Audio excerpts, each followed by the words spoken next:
The world I live in is overflowing with countless dungeons. A cave-type dungeon was created. Then a labyrinth-type dungeon was created. Another challenge tower-type dungeon was created. This is the vast world of dungeons, and along with the countless hidden treasures within them, there are adventurers who seek to conquer and claim all the great riches of this world. However, not everyone can become an adventurer. Only those who have been chosen can become one. There we can see our hero carrying a huge bag. It looks like a very full bag with a seal on top. He approaches a man who looks a bit suspicious. That man explains that to proceed into the dungeon, one needs a permit, but the next moment he gets curious about what that thing is. He's surprised to see a bag of that size. Then our hero thinks to himself that he has become the adventurer's bag. His name is Naji, and he's a white rank porter. The adventurer seems a bit impatient with our hero. He asks how a porter can be later than the adventurers themselves, saying that kids these days are hopeless. Naji feels a little embarrassed and apologizes, saying it's his first time in this area. But the man asks why he's alone and where the other porters are. He adds that the Porters Association should have received an advance payment of 50 coins. Our hero gives a slight smile. Proudly, he says he is the porter that costs 50 gold coins per day. The adventurer seems skeptical and questions this information.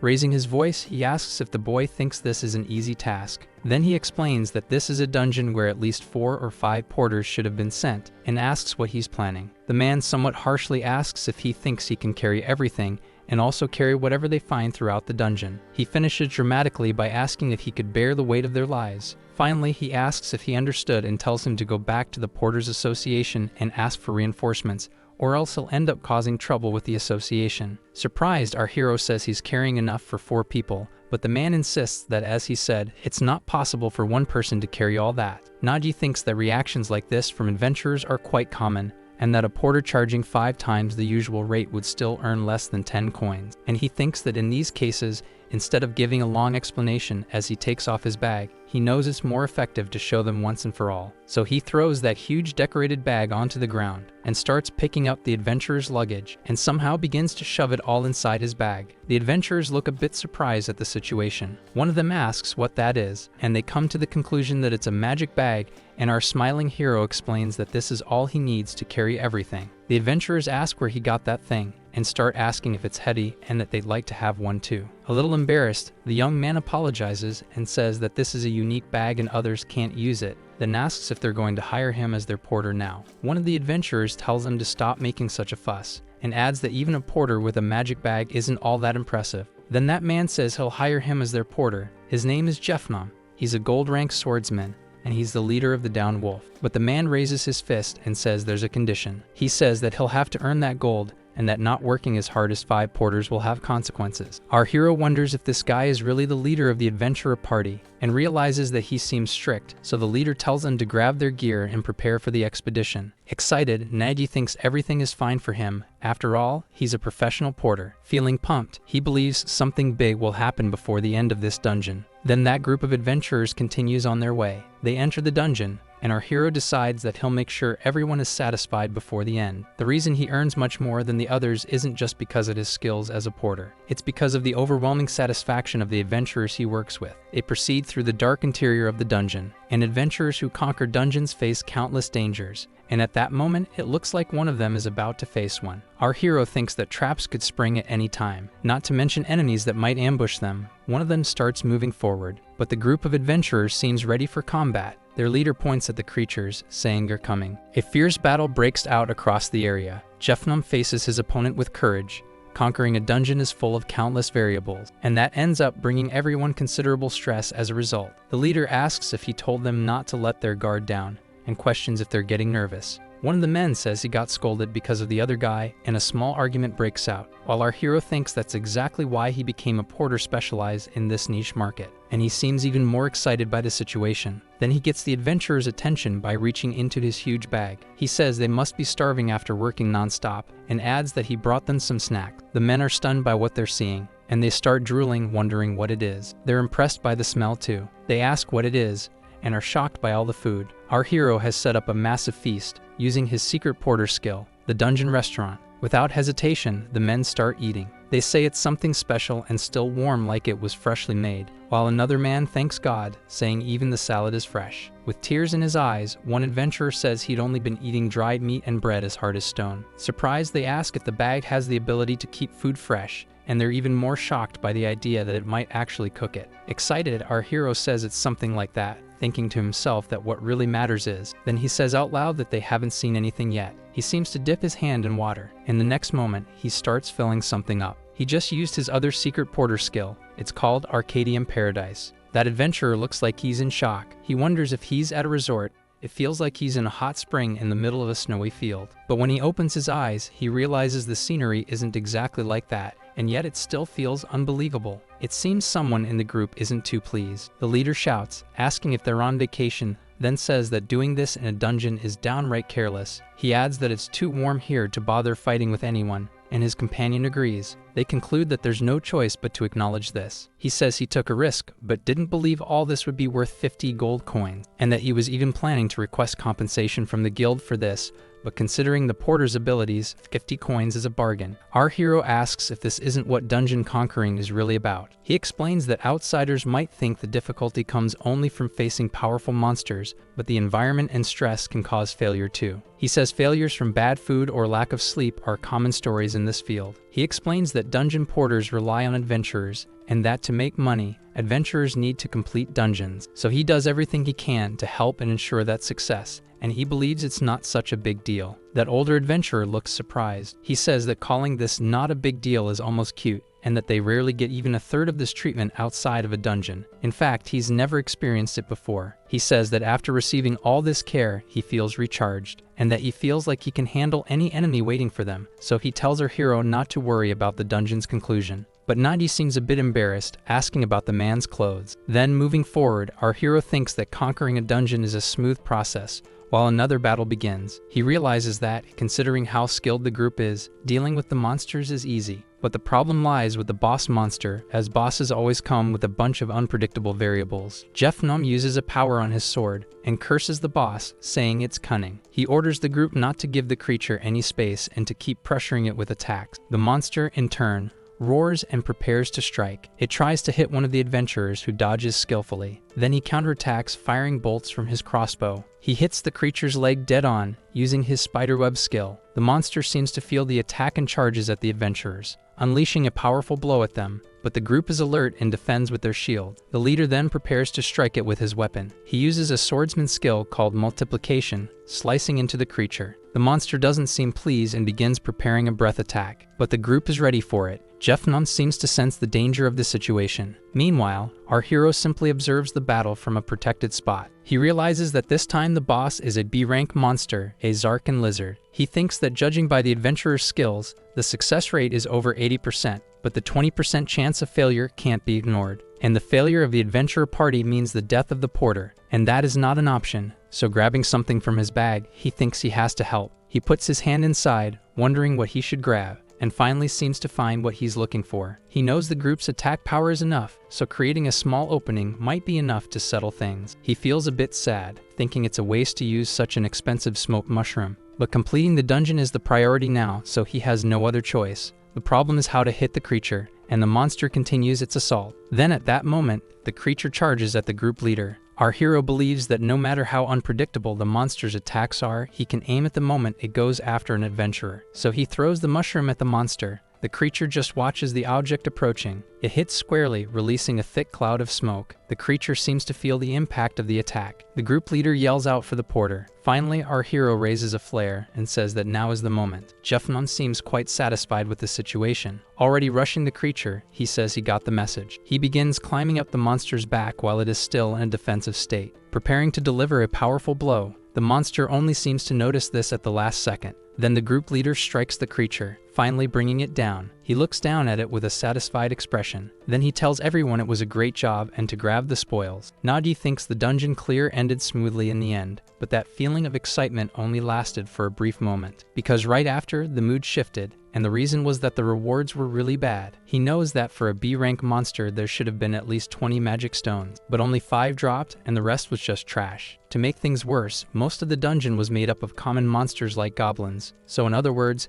comparing the cost and effort of conquering this dungeon to the reward, the result was a complete waste of time, and on top of that, they had to split those few rewards between the 4 of them. So our hero thinks that maybe because of that, the joy of clearing the dungeon vanished and the mood turned tense. and the party members start arguing over how to divide the reward. Even splitting that tiny reward becomes a bit delicate. But then, excited again, they come to a conclusion that this is adventurer's business and it doesn't concern him, since the porter has a fixed payment and doesn't care how much they earn. He decides that before things get any worse, now is the moment to wrap everything up. And with 2 bottles in hand, he thanks the adventurers for their hard work, and adds by asking if they must be thirsty, offering a drink. The group looks at our hero standing beside the defeated monster. The leader smiles and says he even takes care of the group's needs after the dungeon, and mentions the smoke bomb he threw at the boss. He says that finding him in this dungeon might have been the biggest treasure they got, and our hero laughs, saying he's just flattering him today. And he adds that he only gave a little help with his modest skills. One of the adventurers questions the term modest skills, saying the more he sees, the more amazed he gets. He explains that Naji pulls endless wonders out of that bag, and maybe that bag holds more than the dungeon itself.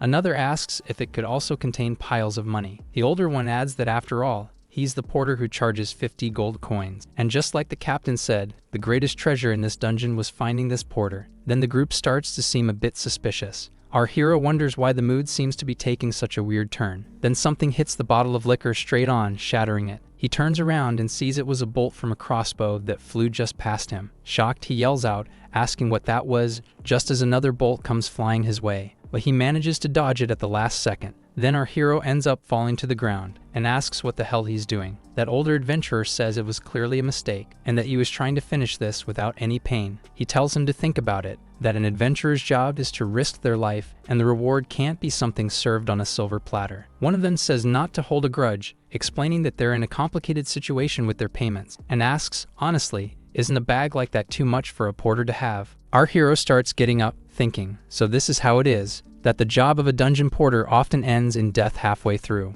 And even if he dies, they could say he was killed by a goblin, and no one would find it strange. No matter how hard he tries, he's always treated like a tool. Then the expressions of those who once appreciated his dedication instantly turned into the expressions of people looking for loot. But in the end, he's not even shocked or shaken. This is something that happens all the time in this world. He thinks that in a world where your job is decided by birth, the treatment given to porters, one of the lowest ranked jobs, has never changed. Then he first acquired that skill, the bag skill, and he gathered the scornful looks of people who looked down on him. They told him that with that kind of skill, he couldn't register as an adventurer, and that his job should be as a porter, and that if he really wanted to join dungeon expeditions, he should register as a dungeon porter. So he thinks the world decided he couldn't be an adventurer, and labeled him as a porter. He wonders if these guys think the same way, while one of the adventurers asks if he gets it now, adding that he should give everything up and then die. Then that man leaps at him with his weapon, calling him a stupid bag-carrying porter, and our hero gets ready to fight, thinking about his decision, asking himself if that decision isn't his alone to make. Quickly, our hero reaches into his magical bag. That adventurer attacks mercilessly, but he blocks it at the last moment with something he pulled out of the bag. The man is stunned, asking if he really blocked the attack. Then our hero plants his foot firmly on the ground and leaps toward the man. He gets ready to strike and hits that adventurer dead on with his sword. Another older adventurer looks shocked at our boy, who this time pulls out some kind of axe from his bag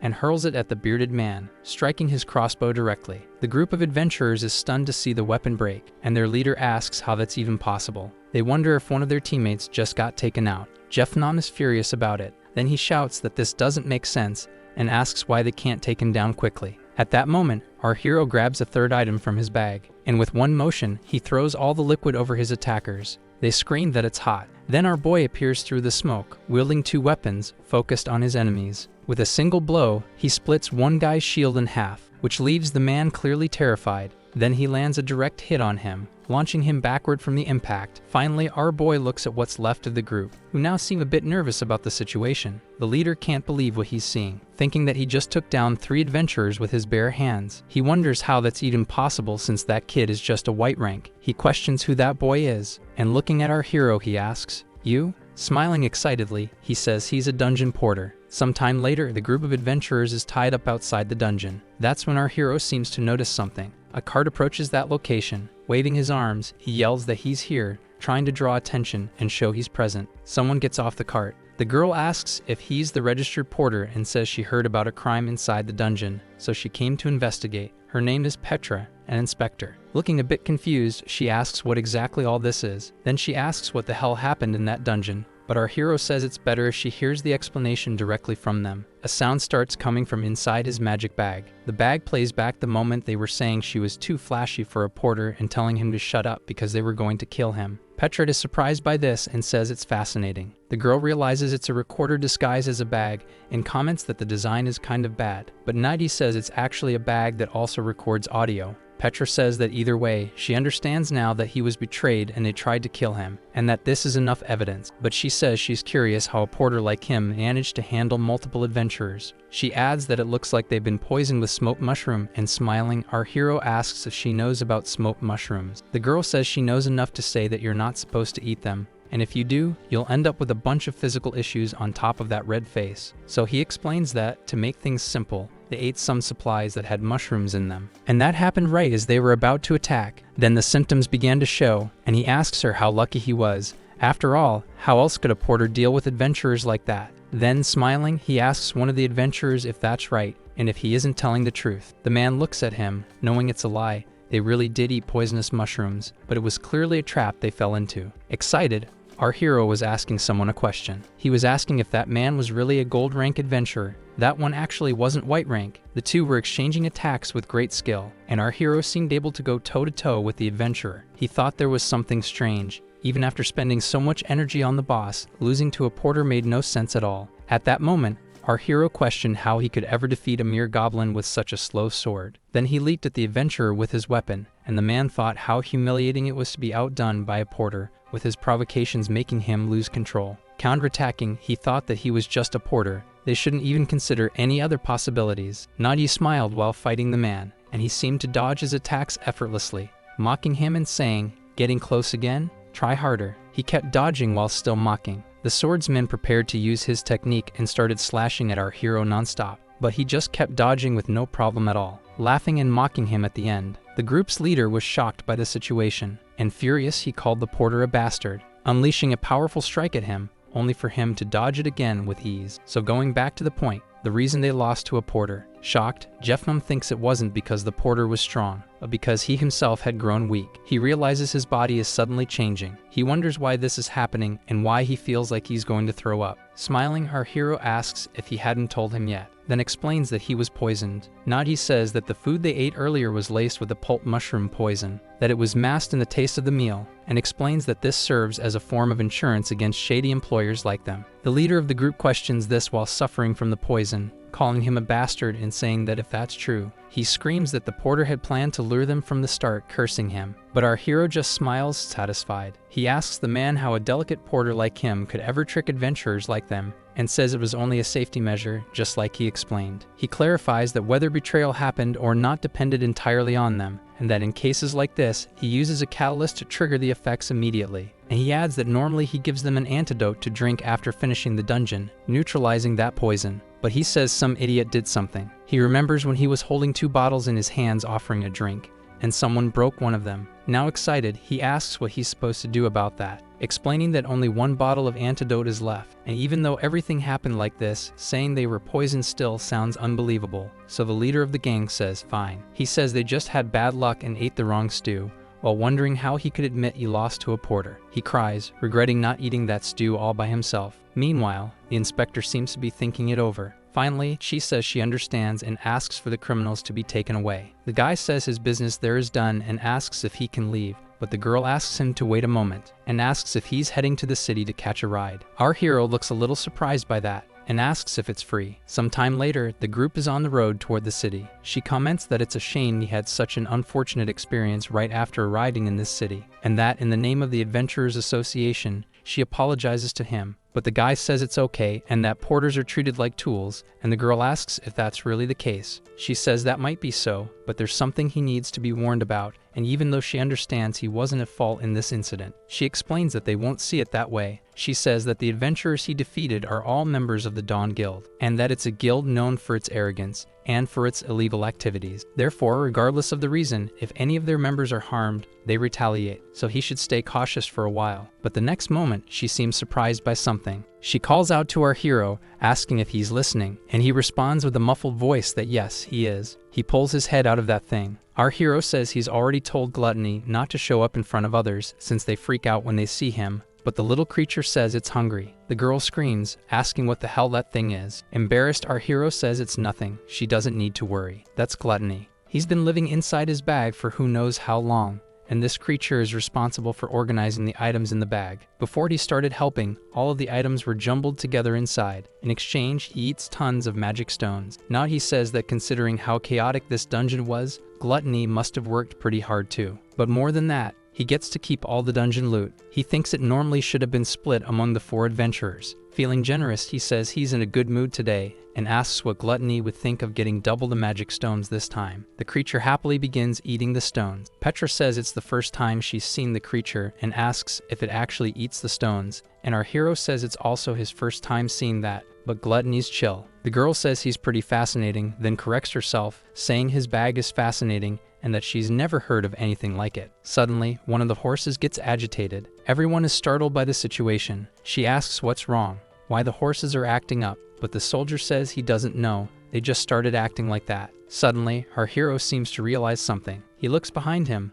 thinking about that feeling. They remain there, unmoving, while something strange is happening, and our hero thinks there's no doubt about it. Then he realizes it's a dungeon break, wondering why it's happening. Our hero calls out to the inspector. He points at something, showing it to her. He tells her he can feel there's a dungeon break just beyond those mountains. She pauses at the possibility. She says this is a huge problem and asks how he could possibly know, wanting to know if he has some kind of magical detection item. But our hero says it's his instinct. She doesn't understand and asks what he means by instinct. Heightened by the situation, he continues sensing that thing and says they don't have time for this. They need to move fast before more casualties happen. Petra thinks it's absurd that he can sense a dungeon break by instinct, while even she, as an inspector, can't detect it. That creature believes it's a real dungeon break. It thinks it likes magic stones and can smell them, so that must be the reason. There's a strong scent of magic stones coming from beyond those mountains, and it ends by saying it's absolutely certain of it. The girl says she understands, and that they'll go check it out.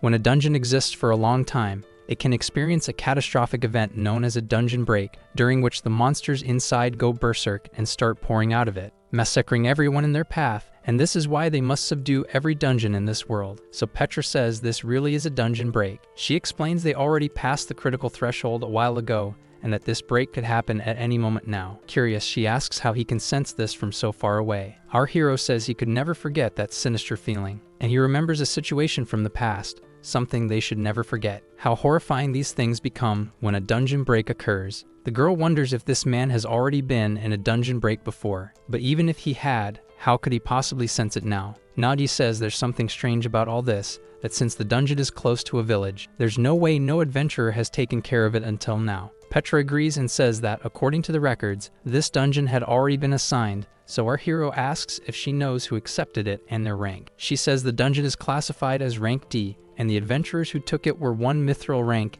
and 2 copper ranks. Our hero is surprised that a mithril rank adventurer was assigned to a rank D dungeon, and because of that, he has his suspicions. He adds that he needs to go to the village to confirm something, and asks what she's going to do, to which she asks if this thing is related to his suspicions. Petra asks if the guard can transport the criminals to prison for her, and says that, as a dungeon inspector, she'll accompany our hero. Moments later, the two of them head toward the village, and sometime later, they finally reach it. Once there, it seems they come across a strange situation. Our hero says that something is definitely going on here, and the girl agrees. Some people say that this should have been dealt with a while ago and still nothing has happened. They ask what's going to happen if a dungeon break occurs. A martial artist named Nero says they should take this to the group's leader, but a man says it's not their responsibility. This is Van Deshtar, a necromancer. Venceslau is yelling, asking what they expect them to do when their leader just vanished. The villagers start shouting, calling them bastards. Our hero thinks that, in the end, he was right, that judging by this situation, his suspicions were correct. A no-show at a dungeon happens when a high-ranking leader registers for a dungeon, but then a better one comes up. So that leader abandons the lower-ranked dungeon entirely. The girl explains that of course the association imposes fines in those cases, and our hero asks if that's basically just a band-aid solution,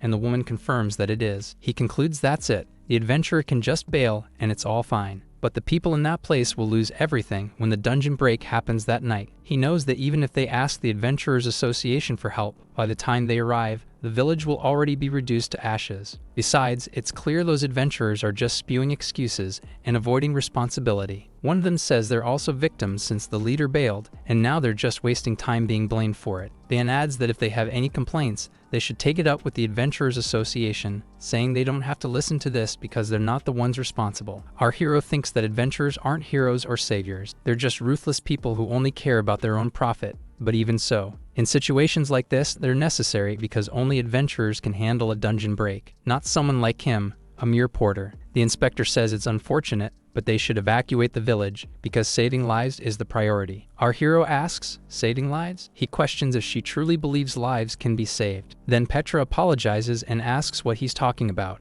and he replies that he was just thinking about something. Our hero says that winter is coming, and for those who have lost their homes, how could they possibly survive a long winter? He clutches an amulet tightly against his chest and says it would be impossible, then throws it forward, thinking that what this village needs right now isn't a porter. He adjusts another golden necklace on his chest while wondering why this is happening. Suddenly, he gets a bit too excited and tells her to look at what they have here. He says a dungeon break happened in a village he was just visiting. He asks the inspector if it's true that anyone who subjugates a dungeon break can claim all the spoils without paying any kind of fee, and the woman confirms that yes, it's true. He laughs, saying he just hit the jackpot, like winning a lottery. The adventurers wonder who that guy is. Could he actually be planning to take over that dungeon? Both of them are surprised by the color of that necklace. They ask if he might be a gold rank adventurer, thinking that maybe it's actually possible. Smiling gently, our hero asks if they're thinking about joining too, and says in that case, he could split the reward 9-1. Then he asks if they have a deal. Naji thinks that for now,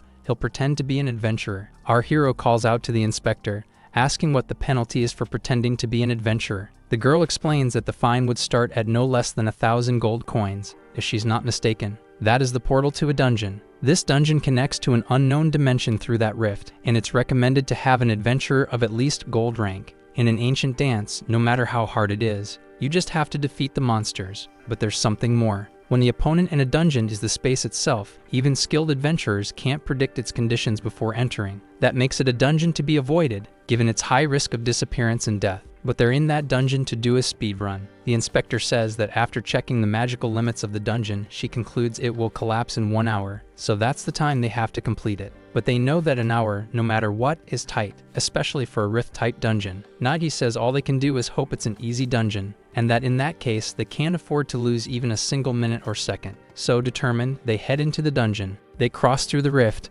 and a massive flash of light appears. Petra watches it, visibly impressed. When they reach the other side, they see several rocks flying through the air. Excited, the adventurers comment that just a minute ago it was nighttime, but this is another world. And the guy says that the story of the first special dungeon subjugation by the adventurer Van is just beginning, and the girl is excited too. Van adds that he'll do such a good job the association will be speechless. The inspector laughs, saying he's only happy because he doesn't know anything, and adds that at first glance she thought they were doomed, and our hero agrees with that. A little tense, Naji says this scene looks kind of familiar. Looking at all those stones that lead up to a structure on top, he says it almost looks like it's written. Then the inspector says they'll have to climb for an hour, and asks how he managed to lie like that, and smiling, he says there's nothing they can do now. He explains that if they asked for help as a porter, the adventurers would just ignore them, but if he were a gold rank adventurer, other adventurers would follow him. He adds that it's complicated, but if they don't subjugate it, a break will happen, and asks if that wasn't the reason she came.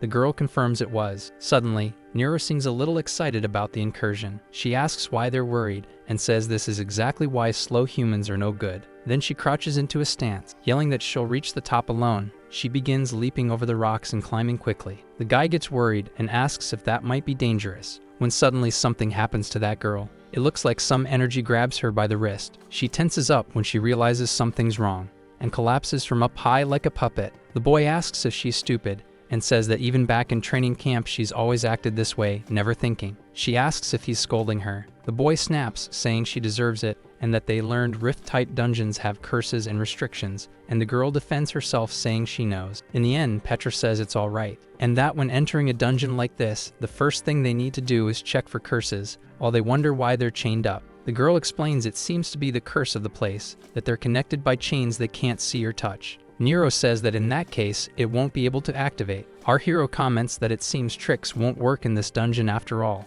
but luckily they have full climbing gear. Nero is shocked by the sheer amount of stuff that came out of that bag. Excited, he says they should move forward step by step. In this kind of dungeon, the best option is to proceed step by step and not waste energy trying to climb quickly. However, they also shouldn't go too slowly. They should maintain a steady pace. So he tells them to follow his lead and to remember that since they're connected by invisible chains, they must not stray too far from each other. He adds that they should keep going while maintaining a constant distance. Nero says the team leader is a bit slow and that she'll run ahead, but the boy says no. He says that instead of rushing because they're in a hurry, they should follow the planned route so they won't need to backtrack, even if that's a bit slower. Then he thinks that even if they do follow the planned path, there might still be a problem. And it seems our hero ends up facing something like that. He thinks that rift dungeons are always full of variables. Then he sees that strange thing, and that stone creature opens its mouth and appears to eat one of the floating rocks. He thinks, "You just encountered an unidentified monster." The name of this monster is rock-eating stone boar. It's a powerful creature, but not aggressive, so there shouldn't be a problem as long as it's not provoked. Petra says she didn't expect to find one in a place like this. She explains that according to the bestiary, its excretion is also quite fast. Then we see it spit out another little rock into the air. She concludes that it seems to be changing the layout of the dungeon as it eats and expels rock. She's fascinated, saying the dungeon's ecosystem is amazing, while Nero laughs and says she looks happy. The girl apologizes and says it's her first time seeing one of those in person. But she also says that either way, this is a disaster, because the path they were taking was completely erased, so only one solution remains. Our hero says they'll have to throw hooks at the stone boar and latch onto it with ropes. But there's a problem. If they miss and end up provoking the creature, then the boar will become aggressive, and they don't have the time or the power to deal with that. Van laughs at the situation and says if that's the problem then, as he begins to use some kind of magic power, he says it looks like this is finally his moment to shine. He tells everyone to pay attention, to watch as Van overcomes this challenge. Then he uses one of the necromancer's talents. Through some summoned fingers, creatures begin to appear, and in the next moment, a few rag golems show up. Our hero says it's wonderful, and that summoning abilities are rare. Petra says that if those creatures can place the hooks, they won't provoke the boar. But our hero starts to feel a bit tense, wondering why something feels off. Those creatures seem to begin trembling a little, when suddenly, one of their heads turns sideways. He starts to realize something's wrong with the way those creatures are moving. Nero says this was famous back at the training camp. He was known for not maintaining his summons, and they'd end up exploding. She tells him to shut up and says controlling summons is like moving your left and right hands separately while looking in a mirror. He says he'll do his best, and that it'll be fine as long as they cross in 5 minutes. Our hero says he's uneasy because they don't have time, so he tells them to cross quickly before they explode. He quickly throws the hook, and the creatures cling to the rock, trying to grab it. By some miracle, everything seems to be working out. The porter asks him to hold on just a little longer, while Van tells them to be careful because there's some kind of neural link while the creatures are summoned. Our hero begins his crossing, thinking that even though they face some trouble, they're still having a bit of luck. Then the group advances across the rope, and Naji thinks that the skills of his companions are proving really useful in this dungeon. He believes those summons will make the dungeon easier. However, he feels like something is off because only 3 minutes have passed. Van tells them to move quickly since things have gotten really bad, but our hero says that's not it. He says the conditions have gotten strange. The boy does his best but apologizes, saying he's about to explode. He explains that he can't control the cracks that appeared when he struck the golem's head, and his nausea is also increasing. He won't be able to hold out. The surface of those creatures starts to crack. Then suddenly, they begin to explode, and a massive explosion happens next to that stone pig. The creature seems to have felt the blast and looks a bit irritated. The grappling hook comes loose, having nothing to anchor to, and the group of adventurers ends up being launched into the air. Our hero shouts that they're doomed. He orders them to grab onto anything they can. He thinks that if they fall all the way back to the starting point now, they'll never reach the top, and that they need to mitigate this damage somehow. So he uses a secret technique from the porter's style. At the last moment, he manages to secure everyone's safety, and his bag launches them all back into the air with great force. They reach solid ground once again. Our hero asks if everyone is okay. Petra says yes and thanks the porter, then quickly corrects herself, calling him an adventurer. But she adds that they lost a good chunk of their progress, wondering whether they'll make it to the top in time. Naji says there's no other way to make it on time, so from now on, he says none of them can use their abilities anymore, and that from this point forward, they need to be prepared as he pulls out a special climbing item used by porters, explaining that now they'll proceed vertically all the way to the top and that they must not lower their guard even for a second. If one person falls, everyone will fall together. He says that as they get closer to the top, traps and other variables will appear. There are falling rock zones, and even a frozen zone. Then, a zone that heavily tests their stamina. Nero points out a strangely shaped rock nearby, and our hero tells her not to go near it because it's an explosive rock. In the next moment, the girl calls for help while the boy asks how much farther they need to go. Our hero says they're almost there, so please, just hold on a bit longer. But they protest, saying he's already said that more than 10 times. Nero says she wants to fight monsters and didn't become an adventurer just to climb mountains. Our hero argues back, saying that this time he's serious, saying that he can see the top from where he is, and that he can also see the boss waiting for them up there. Excited, the adventurers cheer at finally encountering a monster, and Van says he'll finally have his first official battle. The girl says she'll defeat the monster and prove something to those who ranked her as bronze, while Van supports her, suggesting they didn't receive fair treatment. Our hero seems to realize something, and by analyzing their physical abilities and the talents they've shown so far, he deduces that they shouldn't be bronze rank, and that maybe they were given bronze rank because one of them is from a necromancer bloodline, or because beastmen have been slaves for a long time. Nero says that if it doesn't go well, the leader will take care of it, and the boy agrees. After all, he's a gold rank. But our hero thinks the idea was for them to fight the monster themselves. Then the inspector asks them to wait a moment, and says that something seems off up there. She says the boss at the top is a serpent dragon, but these monsters aren't originally made of stone, because if a serpent dragon is purple, there's no other explanation unless it's already dead. Then it looks like that creature opens its eyes. Our hero is shocked and asks what she just said. A sword seems to pierce through the creature, and it looks like the owner of that sword is still there. A man is resting, leaning against the creature. He wonders what all the commotion is about. Then he seems to notice something. From up above, he sees our hero's group, and Naji wonders if he's feeling a killing intent. The man watches them from up there, and in the next moment, he leaps toward them. The group of adventurers waits silently, but something rushes past our hero in an instant,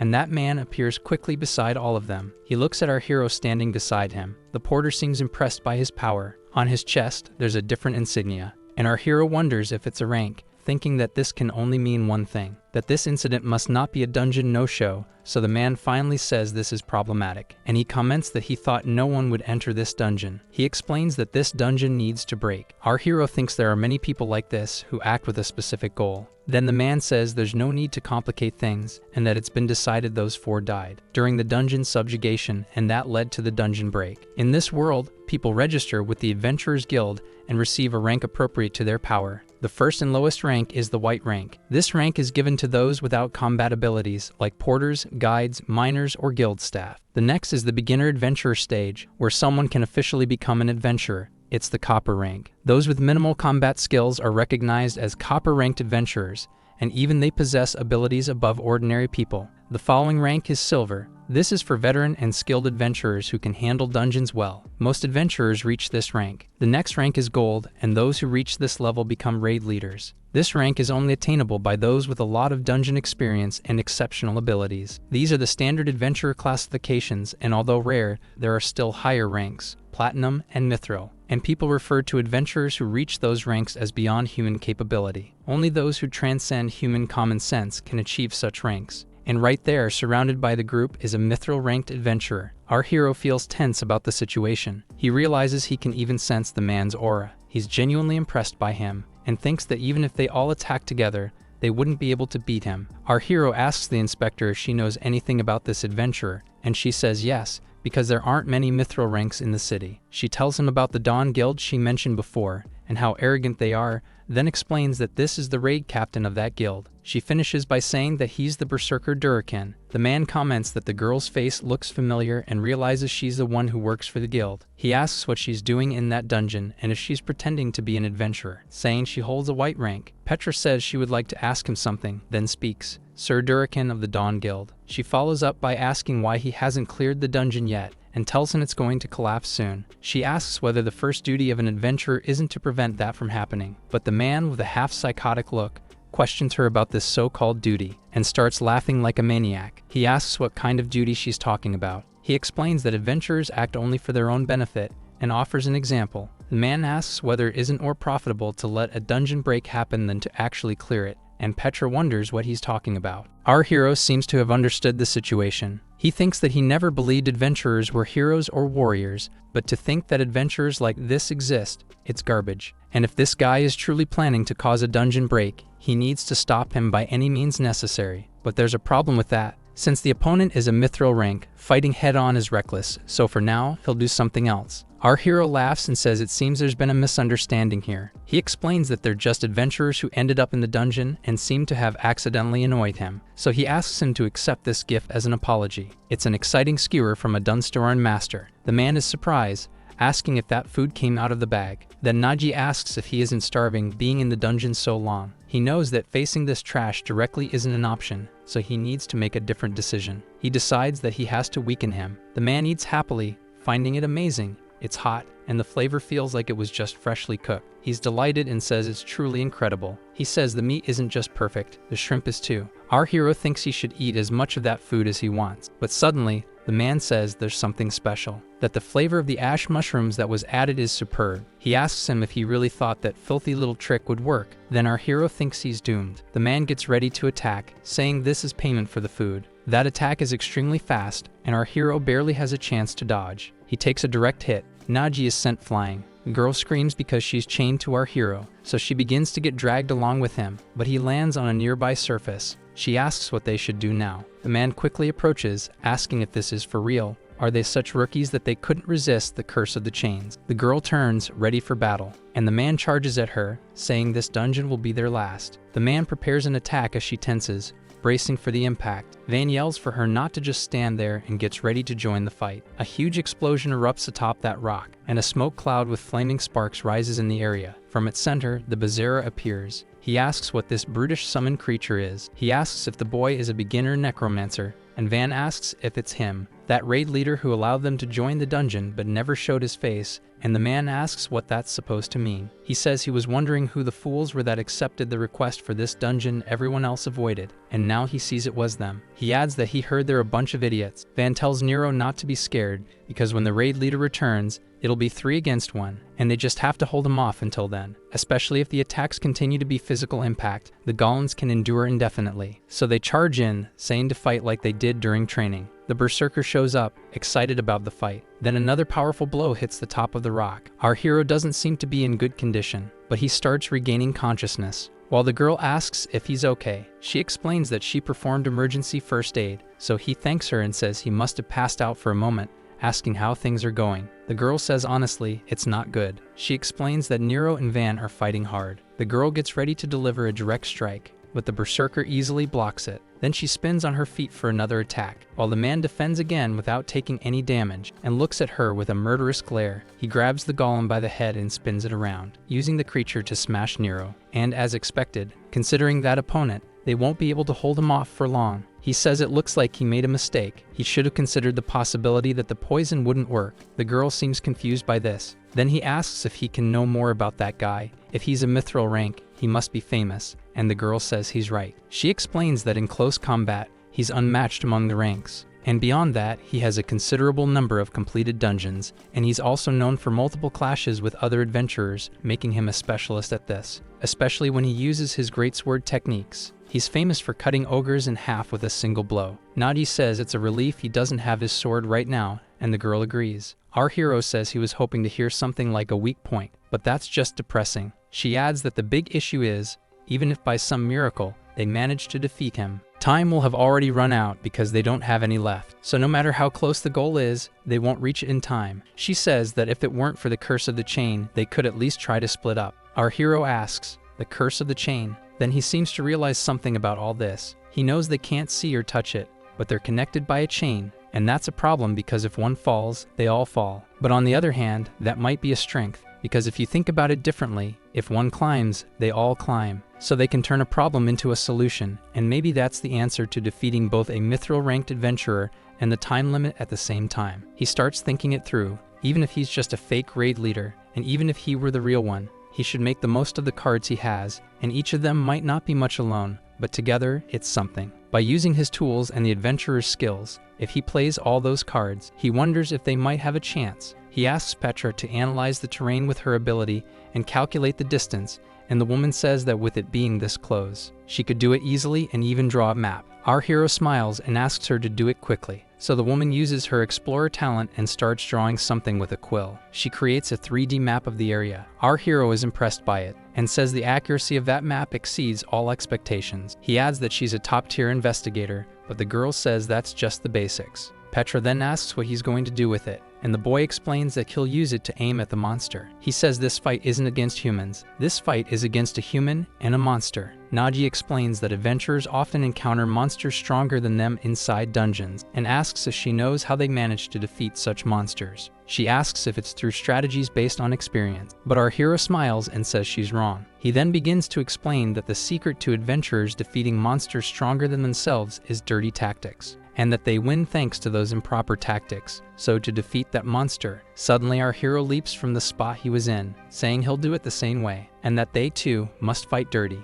All of a sudden something is launched toward the berserker. Of course he notices it. Smiling, he catches the arrow with ease. Our hero thinks he thought the arrow would work as a surprise attack. Then something unexpected happens. He uses a porter trick, the well-aimed spiderweb shot. That guy realizes it's hard to move, and at that moment, our hero appears in front of him. Smiling, the berserker asks if it's going to be a head-on confrontation, and thinks he must be feeling confident now. Then our hero reaches into his bag again, and prepares another porter trick, throwing mushrooms all over the area. The man looks suspiciously at the attack. When our hero announces the attack, mushroom storm, mushroom barrage, dust and smoke cover the entire area. The berserker doesn't like the fact that the whole area is filled with smoke, and thinks this guy is an annoying opponent. Van seems to be badly injured. Our hero asks if everyone is okay. They say they're managing, so Naji says that's a relief. He asks if Van can summon more familiars, and he begins inspecting his fingers, which are still regenerating. But it seems 2 fingers are still intact, so he can summon 2 more creatures.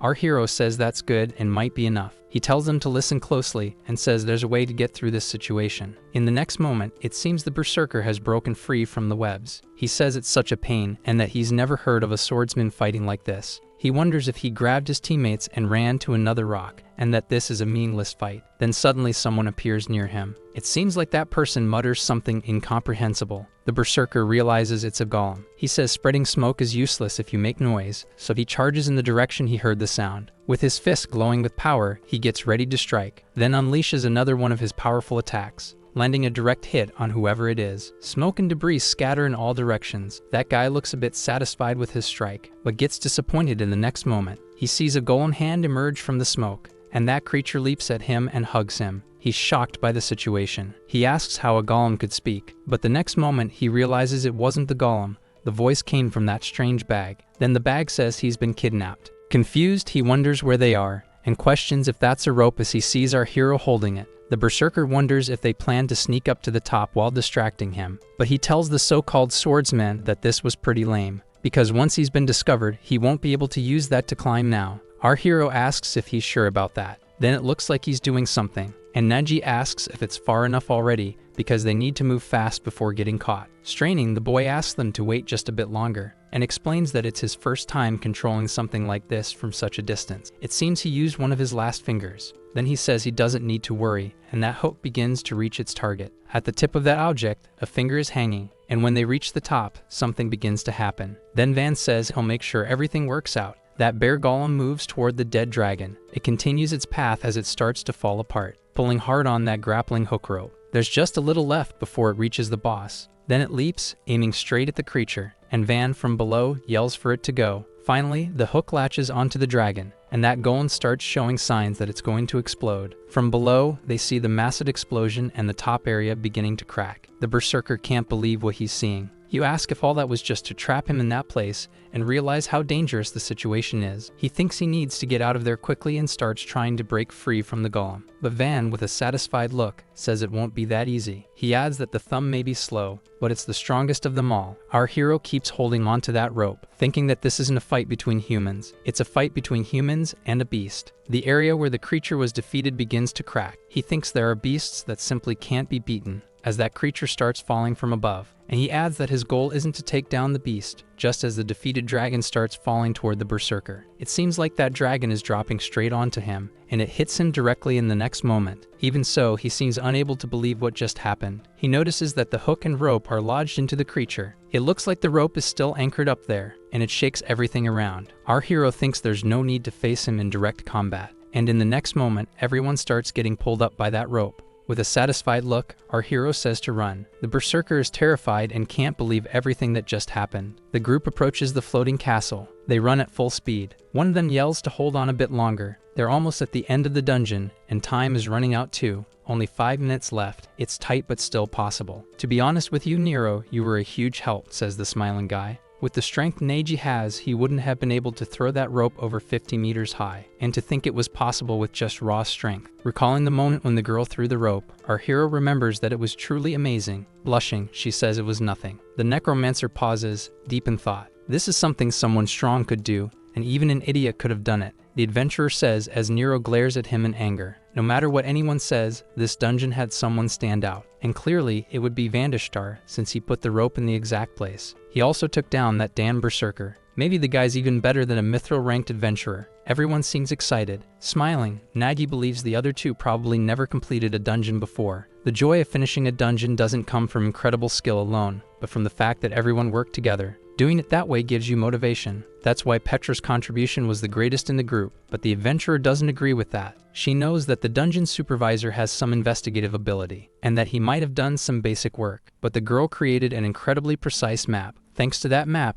the group could easily calculate their positions. The quality of her work was professional, and Petra is happy to know that. She believes that when you look at the big picture, Naji did an excellent job creating a plan and making it work, and she wonders if the boy really is a porter, and if porters are actually that useful. Vandeshtar then asks the leader about the berserker. After everything that enemy did, he should spend the rest of his life in prison, and the group should make sure he never becomes an adventurer again. Well, Petra begins slowly. It's true that the man did something awful, but he's a mithril-ranked adventurer. The higher your rank, the more immune you become to punishment, and if someone's at mithril level like him, they have strong protections from the state. The young woman continues saying that this means something, but she's cut off by Nero, who says that's outrageous. Petra adds that the guy will probably be fine in the end, and that's it. The martial artist and Vandeshtar show even more frustration, grinding his teeth in anger. The necromancer says, whatever. Even if the law is like that, if the group ever meets the opponent again outside the dungeon, the young man will take him down once more. That's a dangerous thought, says Naji. The berserker's power was just the tip of the iceberg. Look around. Those who were defeated are from the Rock Na clan, who guarded the entrance of the citadel. The adventurer wiped them all out by himself, saying they would have done the same if given the chance. The group's 2 fighters are excited, but our hero stays dead serious. He says the next part is important and asks them to observe the enemy's wounds. All of them were destroyed with a single strike. Shocked,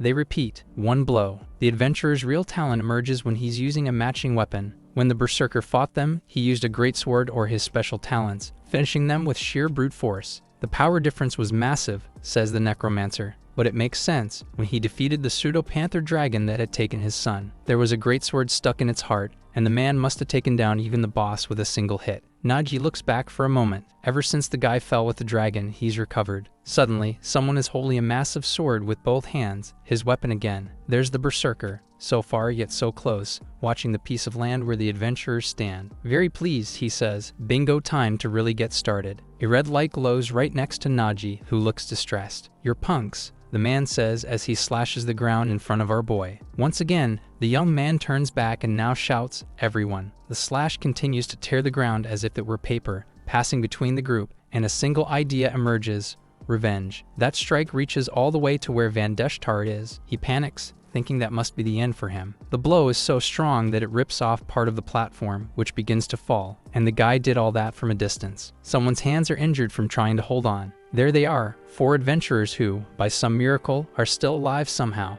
Injured, Naji asks if they're okay. Petra, who is the closest, answers that she's fine, while some kind of chain keeps the 2 of them connected. That chain extends to Nero, who hears from her companion that the other 2 below seem to be badly hurt, especially Van, who is completely unconscious, but the object is keeping him attached too. The boy knows this is a bad situation. Looking to the side and seeing smaller floating stones nearby, he reflects on the destructive power of that attack, not to mention that the enemy has already started moving to pursue them. What kind of bizarre power is that? The boy wonders. Naji sees that if he hesitates, the berserker will catch them. The group has about 3 minutes left, and if the boy wants to avoid a collapse, he only has one chance. Trying to motivate himself, he says to himself, I'm a porter. I've trained my body by carrying an insane amount of load, so carrying things is no problem, he thinks as he gets ready. This will be the same, he tells himself, clenching his fist. Just a bit more force, and the chain on his wrist seems to pulse intensely. It'll be like moving one more load, and Naji pulls his arm up a bit.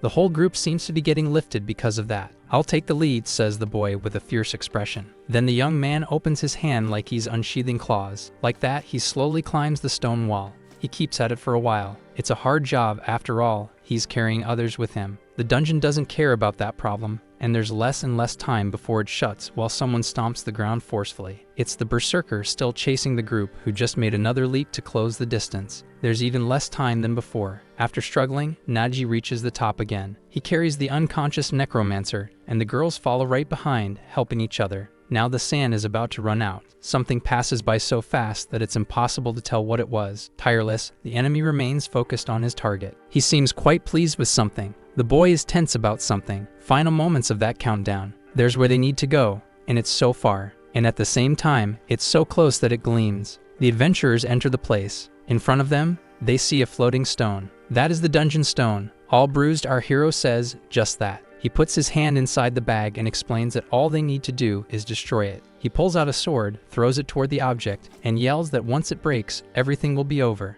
The weapon is about to strike the stone. However, at that exact moment, a thunderous noise occurs. Full of arrogance, the berserker appears. To Nadi's shock, he didn't expect that twist. The bastard jumps in the path of the weapon just before it can hit. He strikes it with his own sword. Unfortunately, the thrown object now lies next to the stone. The time is, the man begins to say as the jewel starts to crack. As if coordinated with the stone, as he says time is up, the object explodes simultaneously. Naji can barely believe it. A massive explosion of light bursts from where the floating jewel was. Then a red flash appears. It shoots off in multiple directions. This is happening in a village. A citizen watches the strange energy with rage, but upon realizing what it is, he kneels and begins to pray. "You've abandoned us," he says, kneeling. A creature with red eyes emerges from the light. Another, which looks like a wolf, follows. Soon after, several others start emerging from what seems to be a portal, and they all look bloodthirsty. A monster that looks like a shark appears too. The shark warrior steps out of the portal as a woman kneels before the sea of monsters.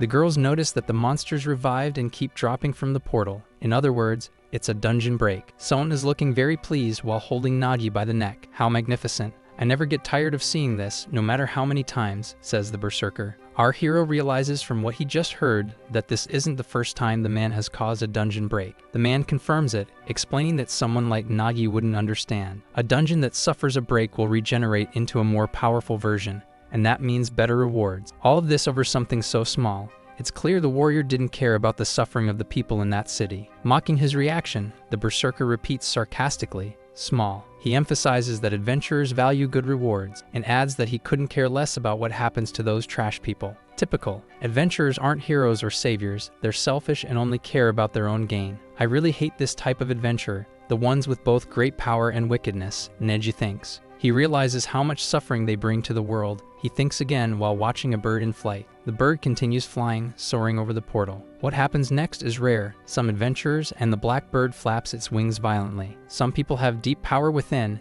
and also a strong sense of justice. Now someone is visible atop the bird. That person is eating bread. While eating, she says, "Already, adventurers like them." And the woman have a calm gaze. She says her target has been marked. Then she does a flip, ready to strike someone. "I'll get rid of this rift before it grows even more," the woman says as she prepares a power with her sword. She strikes the dungeon break with something that looks like lightning, which also hits the shark monster. The smoke caused by the power sends the enemies into a panic. That fire slowly takes down some of the monsters. Another strike hits more of them, cornering others. The creatures are so confused and terrified, they don't know what to do. The berserker is still there, and so is Petra, who's scared of what might happen. Now, the newcomer lands on the ground. "I am the vice captain of the Twilight Wind Guild, Agnisa Farid, and I want an explanation of what happened here," she says. This woman is a mithril-ranked adventurer. Something seems to be happening to the dungeon break, even though there are still monsters alive. Naji is badly hurt after the fight. His companion is worried and asks if he's okay, and smiling the boy replies yes, saying there's something more important. He asks Petra to look just over there.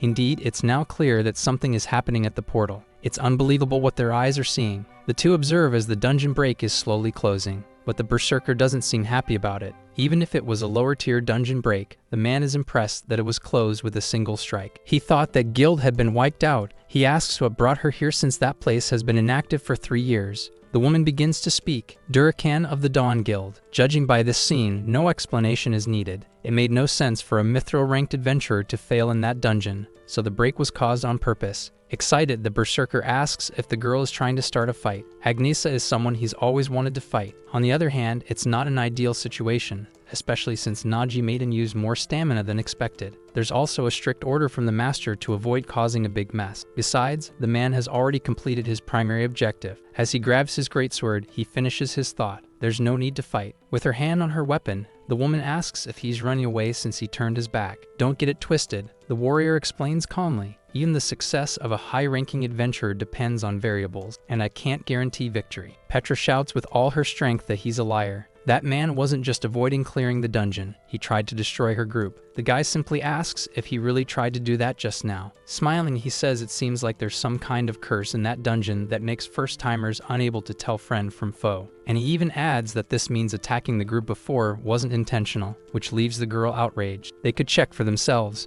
but unfortunately, the dungeon turned to dust. That explanation seemed good enough for the association to accept, and for a white rank to believe too. Of course it makes no sense, but countless times the weight of a mithril rank holds more authority than the truth, no matter how many copper or white adventurers testify against it. Even speaking the truth won't bring victory, and the worst part is that bastard knows it and takes advantage of the situation. Still quite pleased, Durakan says they're done there, and says goodbye. See you next time, pups. Those people stood still, watching him walk away. Relieved, Naji says the dungeon break. It was stopped, and now he shows signs of exhaustion. He collapses to his knees with full force, leaving the girls worried about him. Agnesa looks at the boy for a moment. He's been through a lot, and he's exhausted. He's also covered in wounds. Suddenly, wings are seen flapping strongly. Put the boy here. Ajanon can take us back to the city in no time. The girls watch the woman beside the Thunderbird, and so the chaotic expedition into the dungeon rift came to an end. The village welcomed the morning without a single scratch. Later, the Adventurers Association paid a visit,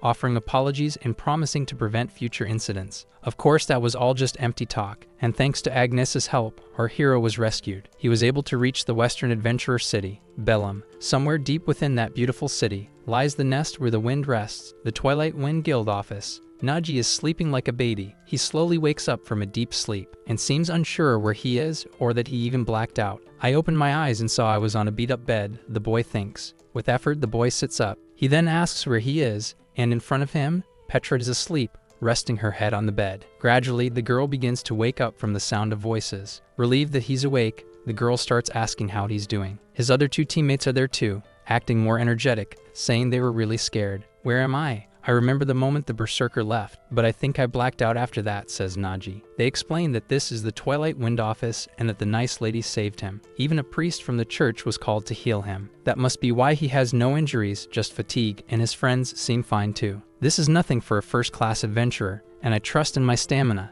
the two say. Someone clenches their fist tightly and says, anyway, as the first adventurer with the name Van Deshtar, it was quite a journey, he says proudly. When I saw the happiness of the villagers, that we stopped the dungeon break, the boy continues. I realized what the true role of an adventurer is, he concludes. A cheerful little girl hands a flower to the necromancer, thanking him for protecting the people. It was just a dungeon meant for rewards and glory, but for those people it was their home. Then they apologize for being arrogant to a citizen, and to Naji, the two say they'll become great adventurers, and that they saved a village. Happy, our hero says that was good to hear. He feels good that the group protected the village, but now that everything's over, he can finally reveal the truth. He wasn't a gold rank adventurer. In reality, he was ranked lower than everyone else there. He was just a white tier porter. He wonders if they'll treat him the same, and immediately answers himself, of course not. Naji starts choosing his words carefully. I need to tell you guys something. Please don't be upset, the boy says. His friends seem a bit nervous about what they're about to hear. The boy confessed that he pretended to be an adventurer and acted as their leader. Naturally, their reaction was, that's it?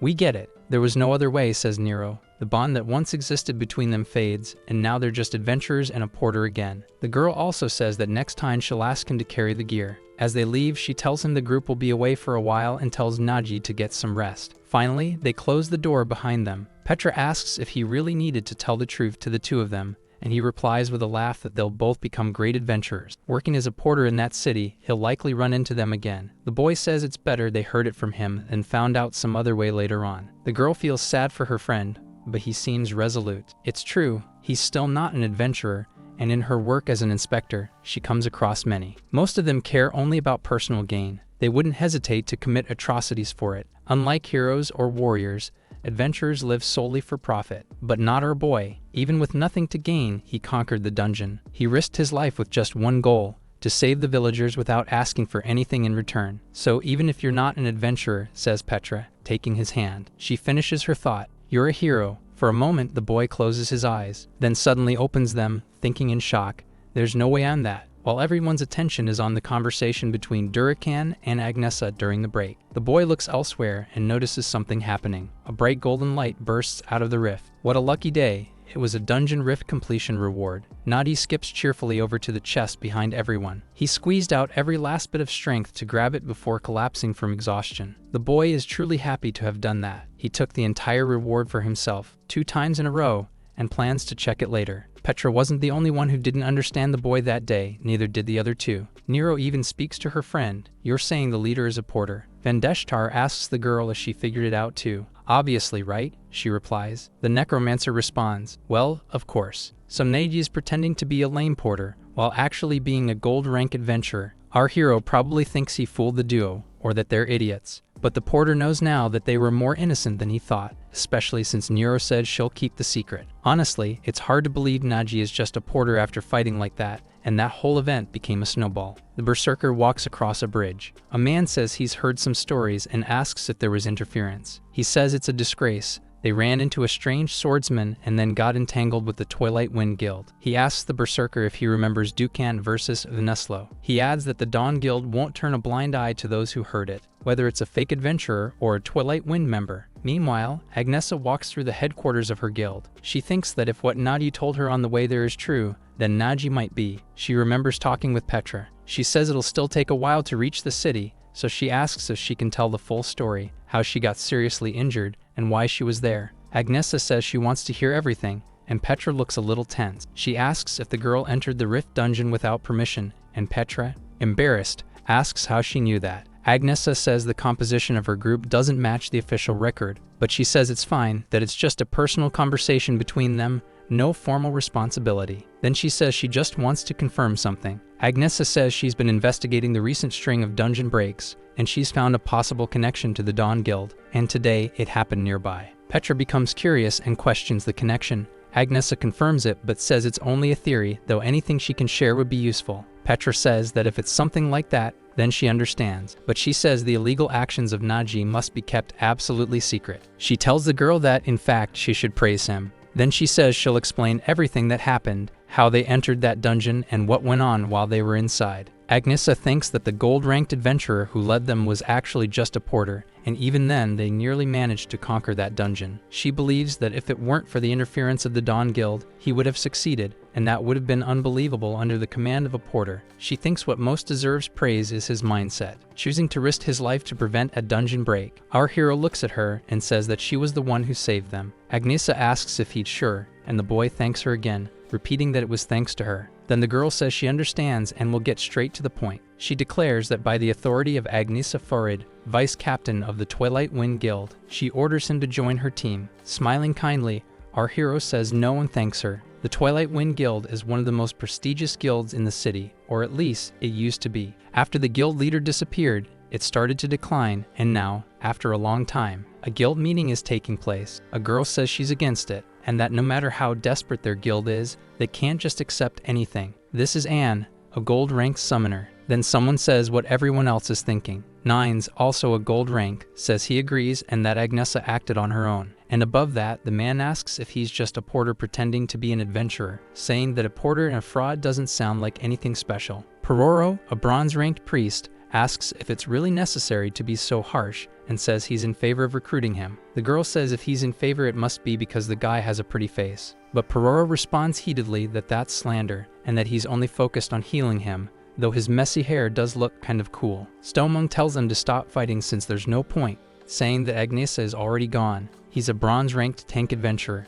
Anne asks whose side he's on, while Pororo warns him to think carefully or he might lose his heels. Feeling the pressure, he stammers trying to explain his point, when suddenly someone appears, saying there's no need for debate. Then another woman shows up, and explains that they've been rejected. The entire group is shocked by the news that they were rejected. Anne seems unable to believe it. Meanwhile, in another place, our hero is in his room. He starts wrapping his hands in bandages and tying up his messy hair, saying that now everything's set. His friend asks if it wouldn't be better to rest a bit more before heading out, but he says he's fine and that standing still only makes him uneasy. She says she understands and asks why he refused the guild's offer, since guilds come with a lot of benefits. Our hero says he knows that joining a guild comes with many perks, but on the other hand, getting involved with lots of people leads to headache. He explains that he prefers how things are now, simple and familiar. Petra says that if that's what he prefers, she won't pressure him, but she insists that this is the second time he's crossed paths with the Dawn Guild and asks if it wouldn't be safer to be under a guild's protection. But he tells her not to worry,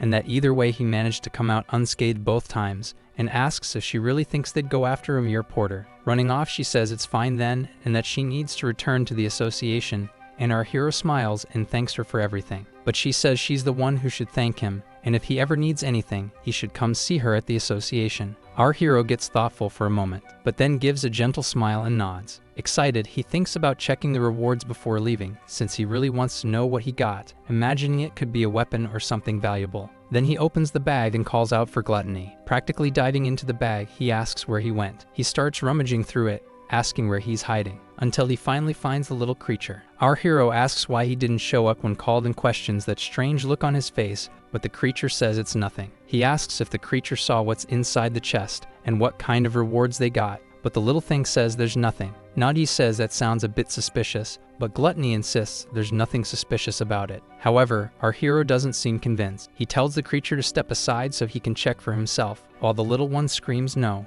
Our hero begins to open that beautiful chest, wondering what kind of treasure they might find, but suddenly he's stunned by what he sees. Then he asks what those things are. He wonders if those creatures are the offspring of some kind of being, but he is more interested in understanding why they are inside that chest. He questions Gluttony about what is happening and what happened to the reward. Gluttony looks a little tense. He then explains that he did nothing wrong and was simply organizing the bag as usual. And when he opened that chest to arrange things, he noticed there were items inside that resembled stones. Then suddenly, one of them began to crack and a small hand emerged. The creature was fascinated by it, and out of nowhere, those little beings were born. Our hero thinks that if this story is true, then they must be stone monsters. He assumes that some people with the talent to tame creatures might want to buy them now that they have hatched. However, they do not seem to be the type of creature a tamer would desire, and that is a problem because he needed to replenish what he used in the dungeons. So he wonders what he should do with those little beings. Gluttony says they are unfortunate creatures because he heard from them that their parents were exploited by the dragon serpent,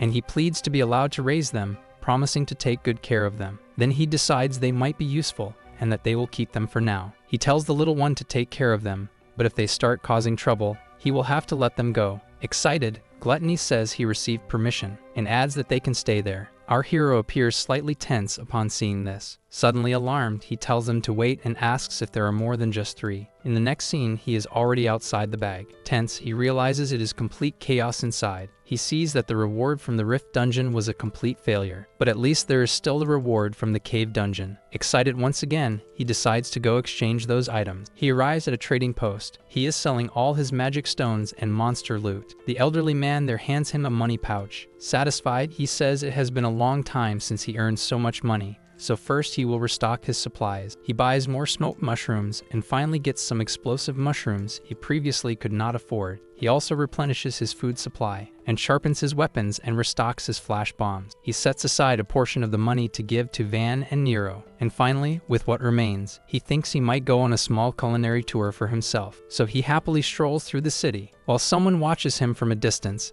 asking if it is really him, wondering if he is the young man who caused problems with the Dawn Guild. This person thought it was just a rumor, but now he sees that the boy truly is a white rank. He thinks that sending genuinely weak individuals to prison is one thing, but he heard that the boy managed to deal with Durakan. So he asks what Zero thinks, wanting to know if the boy seems strong to him. That shadowy figure says that if it happened twice, it cannot be a coincidence, and even someone of white rank can be powerful, so they must be cautious. He explains that he normally would not care about someone of white rank, but this one might actually have some hidden ability. Then he says he has expectations, that he hopes the boy does not disappoint him. He prepares himself from the top of a rooftop and makes a powerful leap forward. Our hero is walking peacefully through the city, enjoying the moment, until suddenly he seems to notice something. The stick of the popsicle he is eating splits in half, and that man brushes past his face with a powerful attack. Naji yells, asking who he is. Excited, the man says he is starting with hostile intent, and adds that the young man is already reacting. He says he is certain that Naji is not just a common porter,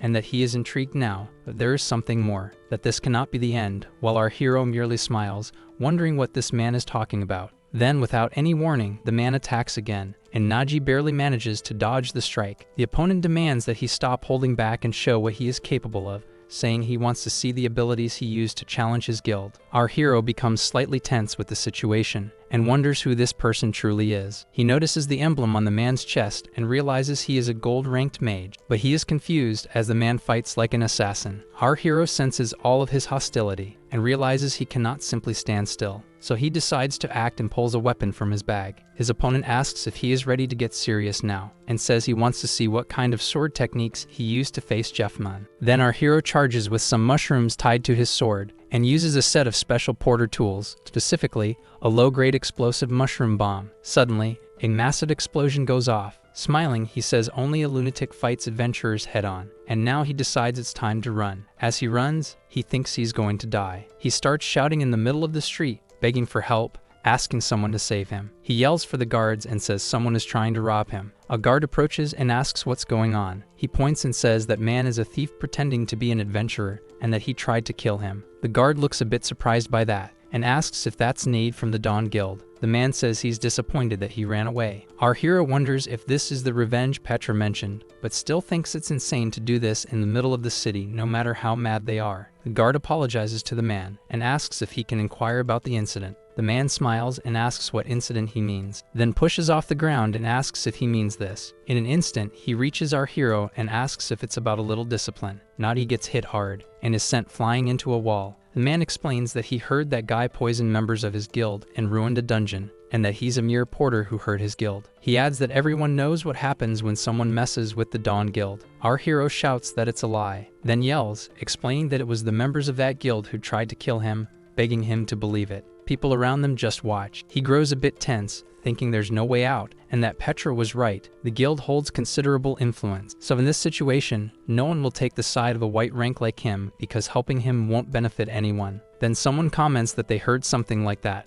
but our hero knows it's better for them to side with the Dawn Guild. People mention hearing that a porter has been deceiving adventurers, and another adds that nowadays porters act like they're the ones in charge. The guard tells Need he understands the situation and says that in this case, he'll leave everything up to him. The man replies that he's satisfied with that. Smiling, the man asks what he thinks of all this, if he's imagined how things will be, and that there's no one there who will stand by his side. Our hero asks why he's going so far, saying that he already knows the truth, that his guild was the one in the wrong. He adds that it's all over, and asks why he wants revenge now. The man says he's right, and that it wasn't his fault. It's just that no one cares about low levels fighting over anything, but in the end, he still hurt his guild, and that the Dawn Guild doesn't let even small losses slide. That's how they make sure everyone who sees them remembers to be afraid. Anyone who harms the guild will pay the price. He's just a tool to make sure everyone remembers that fact. But he tells him not to worry because he's not going to kill him. He explains that he carries the medal of the last man he killed, but it'd be a waste to carry a white medal since there's no prestige in showing it off. So today he's just going to mark him so that every time people see the scar on his face, they remember the event that happened on that day. Then he activates one of his assassination skills and charges at our hero. He uses a cross-shaped slash, which comes very close to hitting our hero. He thinks there's no one here who would take his side, when suddenly, that attack hits something. He thinks maybe that was what he believed in, but a woman appears in front of him. She orders the man to lower his weapon. She explains that he belongs to the Twilight Wind Guild, and adds that at this moment, any attack on him will be considered an attack on them. Nade walks through the empty streets of the city, followed closely by his shadow. That thing asks if he's really okay with leaving things as they are, says this isn't the result his guild would have wanted,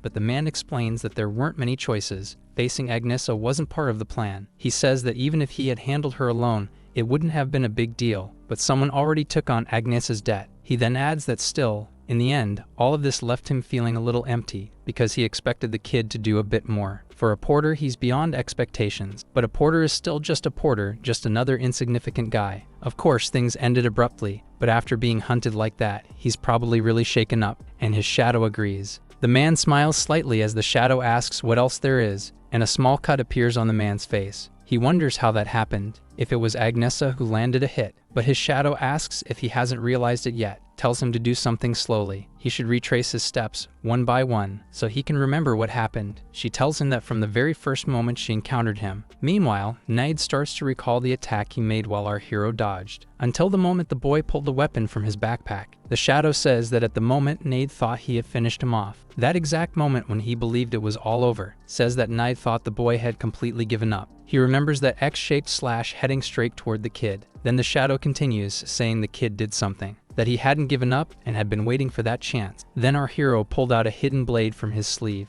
Already prepared to counterattack, the shadow explains that even in that situation, he used the fact that Naid was above him and pulled a concealed weapon. In his memory, our hero remained still as the attack closed in. At that moment, he remembered that no one in the world would take a porter's side, and that he had to protect himself. So in that decisive moment, the boy threw the weapon at his opponent. That strike passed right beside the man's attack, and grazed the assassin's face. The shadow asks how many times she's told Naid that the moment he thinks he's defeated the enemy is when he lets his guard down and becomes vulnerable. The assassin says that this time he really did drop his guard, but he seems excited and says that was interesting. He adds that maybe he'll take back what he said about feeling empty. Then he and his shadow seem satisfied with the outcome, deciding they'll go meet him again in person. Moments later, our hero puts his weapon back in his sleeve, thinking he prepared that dagger just in case he couldn't pull weapons from his backpack, but that still isn't enough to be a proper adventurer. He figures that if Agnesa hadn't helped, he probably would have been in real danger. He wonders who that guy named Naid is. He questions whether the Dawn Guild really sent an adventurer of that level just for petty revenge, and honestly doesn't want to cross paths with him again. Suddenly someone speaks to him,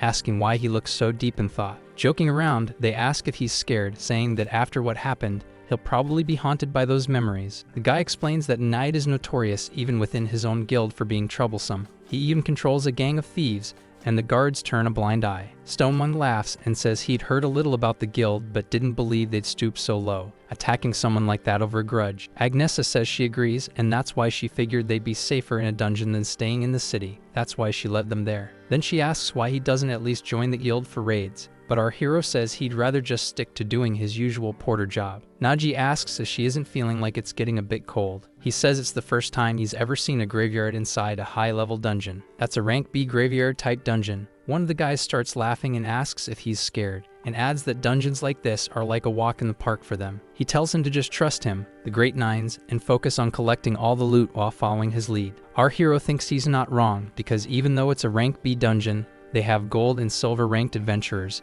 and one above all of them, that being the mithril ranked woman. And having a mithril ranked member in a raid is practically overkill, but there's still a concern. In a high-level dungeon like rank B or above, it's crucial to build a balanced team to overcome the dungeon's challenges. But in their case, everyone is a warrior, and when a team leans too heavily in one direction, it's hard to handle unexpected obstacles. Then suddenly, Agnesa orders them to stop. She says it looks like they're being welcomed by the dungeon, as a group of undead zombies appears in the area. Those creatures observe the group of adventurers, and without showing any concern, the woman prepares for combat. She draws her sword and takes a battle stance. She says she'll clear the path. Then, with a powerful strike, the undead start getting sliced in half. Amid the flames, she looks back as something catches her attention, and more undead rush toward her position. She strikes those creatures again, and once more unleashes a fiery arc in front of her. She spins her weapon, defeating all the enemies surrounding her. 2 or 3 of the monsters can't withstand the fire attack, and begin to burn from it. But then, from within the flames, a massive creature emerges. That giant zombie stares at the adventurer, and lets out a furious roar. Our hero says that for a rank B dungeon, they're already facing mid-sized monsters right from the start, and Nines cheers the girl on. The monster picks up a huge stone block and tries to smash her with it. After that, it charges at the adventurer, but she dodges the attack once more, leaving the creature looking like a fool. In the next moment, she's already behind the monster, ready to strike. Then she activates a magical swordsman talent called Ignition. The monster just watches, unable to react as she lands her first blow. With a swift move, she hits him from behind, and then unleashes a flurry of flaming attacks on the creature, which has no chance of defending itself. The monster roars, feeling all the wounds and the fire. She uses her magical swordsman skill called Blooming Flowers. In the middle of the flames, a fiery flower blooms, which then explodes, dealing massive damage in the next moment. The group just watches all that pyrotechnics. Our hero says that's mithril, and everyone watches as if they're seeing a blockbuster movie. Naji admits his concerns about the team structure were silly. He says he's seen many adventurers but never witnessed such a powerful talent before. A talent is an essential trait for an adventurer, allowing them to use special skills tied to their class. Each talent varies greatly in capability, and there's one more thing. The reason adventurers can face powerful monsters, especially at mithril rank, is because they master those talents beyond comprehension. Agnesa says there's no time for hesitation, and that they need to move quickly before those things resurrect. Then she starts running ahead. Resurrection is the big difference between graveyard dungeons and other types of dungeons. The monsters in these dungeons are usually considered weak compared to dungeons of similar rank, but the difficulty lies in the fact that these creatures can resurrect no matter how many times you kill them. So the monsters you've already defeated will come back to life and relentlessly chase after the adventurers. So if your pace is too slow, you can easily end up surrounded on all sides, making your chances of clearing the dungeon very low. And that's why they usually bring a priest into the group, someone who can perform permanent eradication or use holy water, both of which are crucial,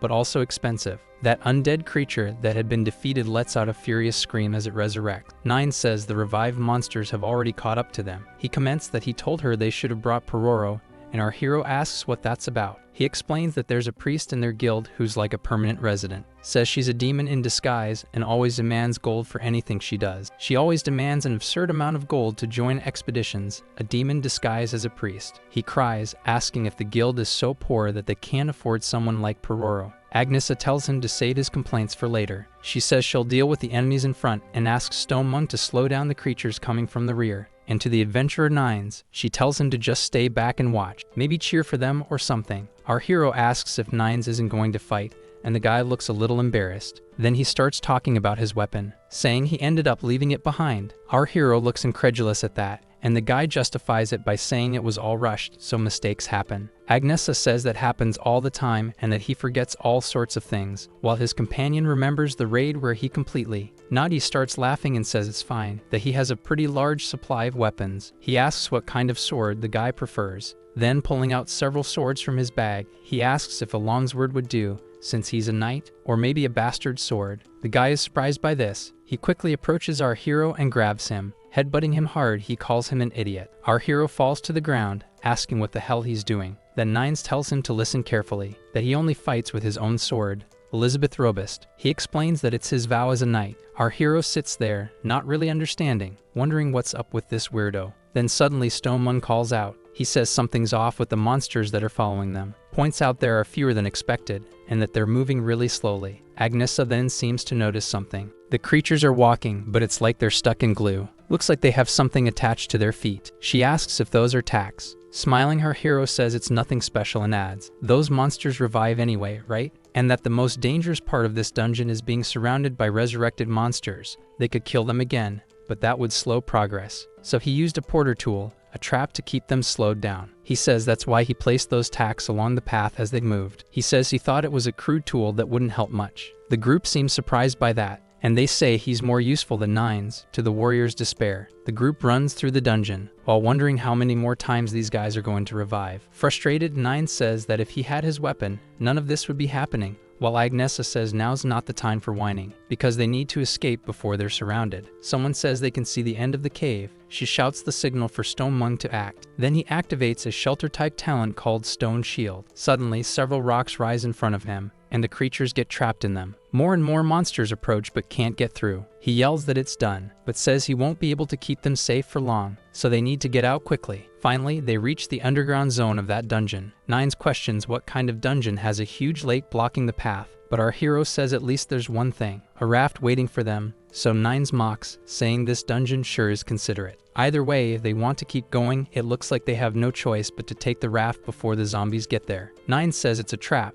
that the raft won't support the weight of all that heavy armor, and Agnesa tells him to take his off since he's not going to fight. Our hero says he agrees and asks him to take it off. The man looks stunned. Then he tells Sir Nines and Sir Stone Monk to put their armor in there. The two men obey and remove all their armor, left only in their normal clothes. Agnesa watches the scene, then starts getting tense and yells. Red-faced, she asks how much more they're going to strip, and Nines says it's to reduce weight. Stone Monk says he's seeing this again. The next moment, the group is in the water, and they continue across the lake. Suddenly, Nines starts laughing, and he remembers that Agnesa let out a scream, so he mocks her, saying that even she screams. But in the next moment, his face is swollen, and he has a black eye, apologizing. Then he adds that he'll make sure to wear proper clothes, and she says that as if that weren't enough, he also left his weapon behind and is now useless. He says that if he had the power of a vow, he could still pull off all that dancing around, even though she sometimes forgets he's gold rank. Annoyed, she says that's exactly the problem, asking why he made a vow he can't keep. Our hero thinks about what a knight's vow is. Adventurers with the knight's talent make a vow that embodies their beliefs. This vow creates absolute rules they must follow,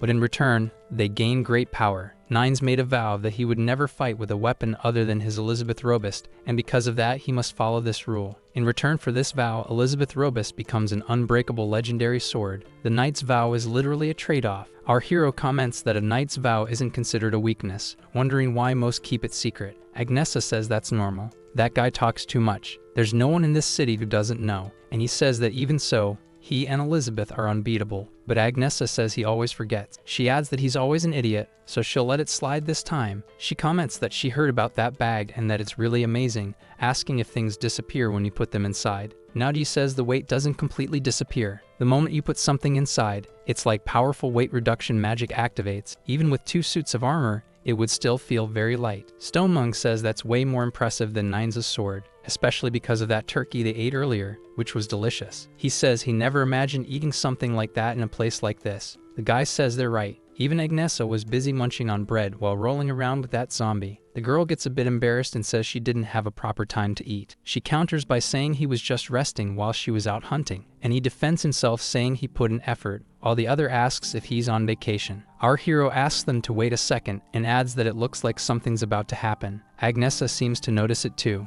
and in the next moment they're surrounded by multiple boats, each one packed with zombies. They all notice the enemies, and the boats begin to approach. He says that boat was a trap meant to drown adventurers, and the girl adds that fighting on a boat definitely puts them at a disadvantage. In disbelief, Nines asks if she knew it was a trap and still put them on that raft, and the girl simply confirms that yes, she did. She says this is a dungeon. There's no way they put a raft there just to help them, and Nines is surprised it wasn't to help. Agnesa thinks that the problem is that even knowing it's a trap, there are too many enemies, and she's the only capable fighter right now. She believes that even if she went from boat to intercept them, his raft would become a pincushion for arrows before she could reach it. Then suddenly someone says to leave it to him. He explains that whatever's out there on the water is tough, so they need to be fast and get through them. She asks if he's saying that Bag can help them, and our hero excitedly says yes, but adds that they need to hold on tight. Everyone in the group is surprised by this. He uses the air compression technique and then the air injection technique. In the next moment,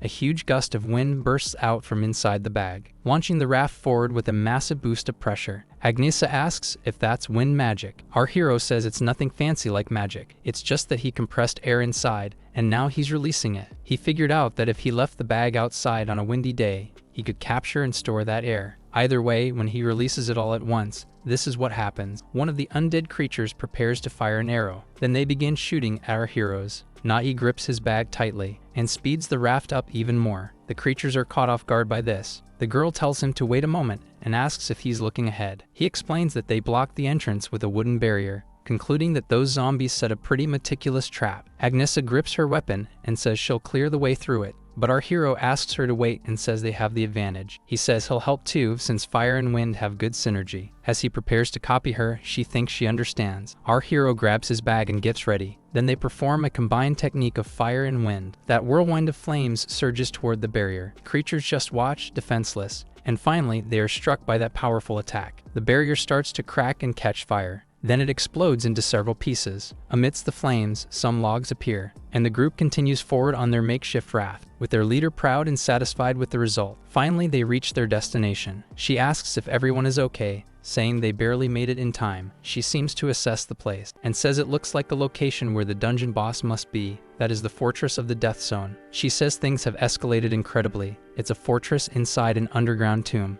Nine says it doesn't matter how good they are and questions whether this doesn't seem a bit too hard for a B-rank dungeon, and Stonemonk says normal groups would have already failed. He continues and asks why their guild always takes dungeons like this. Couldn't they take an easy one? But the leader says this was the job they accepted. Stonemonk says their guild usually goes after dungeons that others failed to complete, but our hero says it doesn't matter to him since he's just a porter. Agnesa says that even in a B-rank dungeon, They can't let their guard down, since they often have problematic bosses, and it looks like the boss is finally showing up. The undead creature asks how they dare, as its eye begins to glow with energy, claiming that they entered its paradise and calling them fools. This boss is a lich-type monster. Nines asks if they're serious. There's a lich in a B-ranked dungeon, and says that's just their luck, while his companion says it's the first time he's seen one. This type of monster belongs to the mage category, and enemies like that often come with many unpredictable factors. She thinks she's used up a lot of energy fighting alone up to now, so she draws her weapon, thinking she needs to bring him down before something unexpected happens. Then she leaps at the creature, which just watches her smiling. Most undead monsters are mindless and blindly attack their prey, but this one is still just observing, because a lich is different. It's a creature that seeks knowledge even after death, and in that moment, it was analyzing Agnesa, and quickly realized she made a frontal deliberate attack to protect her allies behind her. She then struck him with fire, and in that moment, he found his answer. The girl was surprised as the creature vanished, and something began to materialize above them. The elite lich is now floating, appearing above them. He calls the group foolish creatures, and using his power, commands them to become his servants. Agnesa shouts for them to get out of the way. Then that crimson energy spreads. Our hero can't believe what he's seeing, and before him, energy in chains spread across the room, forming a powerful magical attack, while he thinks they might be facing the worst-case scenario in this dungeon. Suddenly, Agnesa stops, and she starts to smile strangely. Our hero realizes she just became an enemy. Nines tells Stone Monk to grab Naji and run, but his companion asks what he's going to do, because no matter how strong he is, he can't stop Agnesa, and says they should just flee, but Nines doesn't seem to agree. Charging toward his opponents, Nines asks what he's talking about, and with an excited expression, he says that a knight never turns his back on an enemy. He has to admit, that does sound pretty badass. He says no matter how strong Agnesa is, she already burned through a lot of her power, and that flame of hers is dying down. Adds that it's no surprise she handled almost the entire dungeon alone, and he could say it was all part of his plan, the great plan of Nines, and that at this point, he could take her on even barehanded. The woman starts preparing for combat, and channels her energy into her sword. Nines stands in the middle of the hall, ready for the fight. He also begins to focus for it, but in the next moment, it seems things aren't going quite as he planned. Agnesa charges at him and delivers a powerful flaming strike. He gets hit head-on, thinking, what the hell was that? And questions how she still has so much power as she prepares for another attack, which barely misses this time. He keeps dodging as best he can, and the girl doesn't give him a single moment to think. He tells himself that a gentleman never retreats and keeps repeating that mantra to himself. Then, in the next moment, he activates an unlikely knight talent called Retreat. The other members of the group begin making their way back, running to get away from the girl, when suddenly Nines appears, asking them to wait for him. Our hero says he thought Nines would fight her, and the man replies that he was joking, asking how he could possibly think he could handle Agnesa. Stone Monk says he wasn't expecting much from him anyway, since he already turned his back on a bunch of undead, and it's just the same excuse again about not having his weapon. Our hero draws the group's attention and asks them to look over there. At the edge of the water, some boats arrive, and he says all the undead just showed up. He adds that they're completely surrounded. Stone Monk thinks there are too many of them, while Naji says this is bad. Outside, there are tons of undead, and while glancing back, he comments about the inside, adding that there's also Agnesa. Stone Monk steps forward and says he'll try to buy them some time. Then he uses a talent to create a powerful shield, and all the surrounding rocks begin to rise from the ground. He starts using his rock barrier talent on Agnesa. The girl just watches without any expression and notices the approaching rock. She quickly jumps from where she was and starts using the very rocks to boost her movement. She leaps across all the rocks, following her path. Stone Monk thinks that's exactly what he expected Agnesa would do,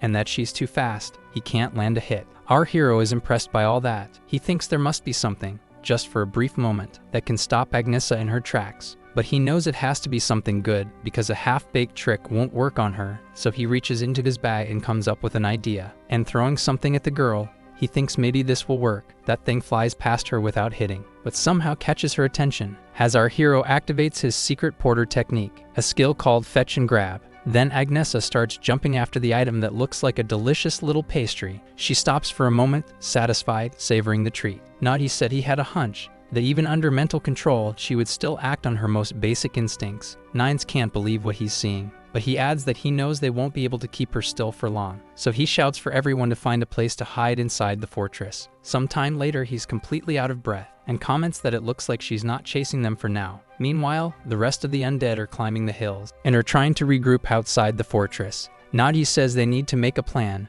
but Nines says it won't be easy. He says Agnesa is being aided by that lich. He comments that she should have been nearly out of ether after clearing the dungeon, but since she was fed with the lich's magic, her flames came back. He says that if it weren't for that, he could have taken her down by himself, and Stone Monk says yeah, sure. Then Nines says, anyway, what is this place? But our hero says he doesn't know. He says that judging by all the weapons displayed, it looks like some kind of armory. But Naji says these aren't weapons undead would use, so he thinks it's something else. And that this place looks more like a trophy room. Nines and Stonemon are surprised by this information. He explains that intelligent monsters like liches sometimes collect the belongings of fallen adventurers as trophies, which probably explains all this. Naji thinks that the structure of this dungeon is pretty challenging for its level. With a lich as the boss, it's no surprise that many raid groups have failed here. But there's something he still doesn't understand. Why there are children's toys and objects clearly not belonging to adventurers scattered around. Stone Monk says he once heard a story, and as he mentioned before, they usually take on dungeons that others avoid. And when this dungeon first appeared,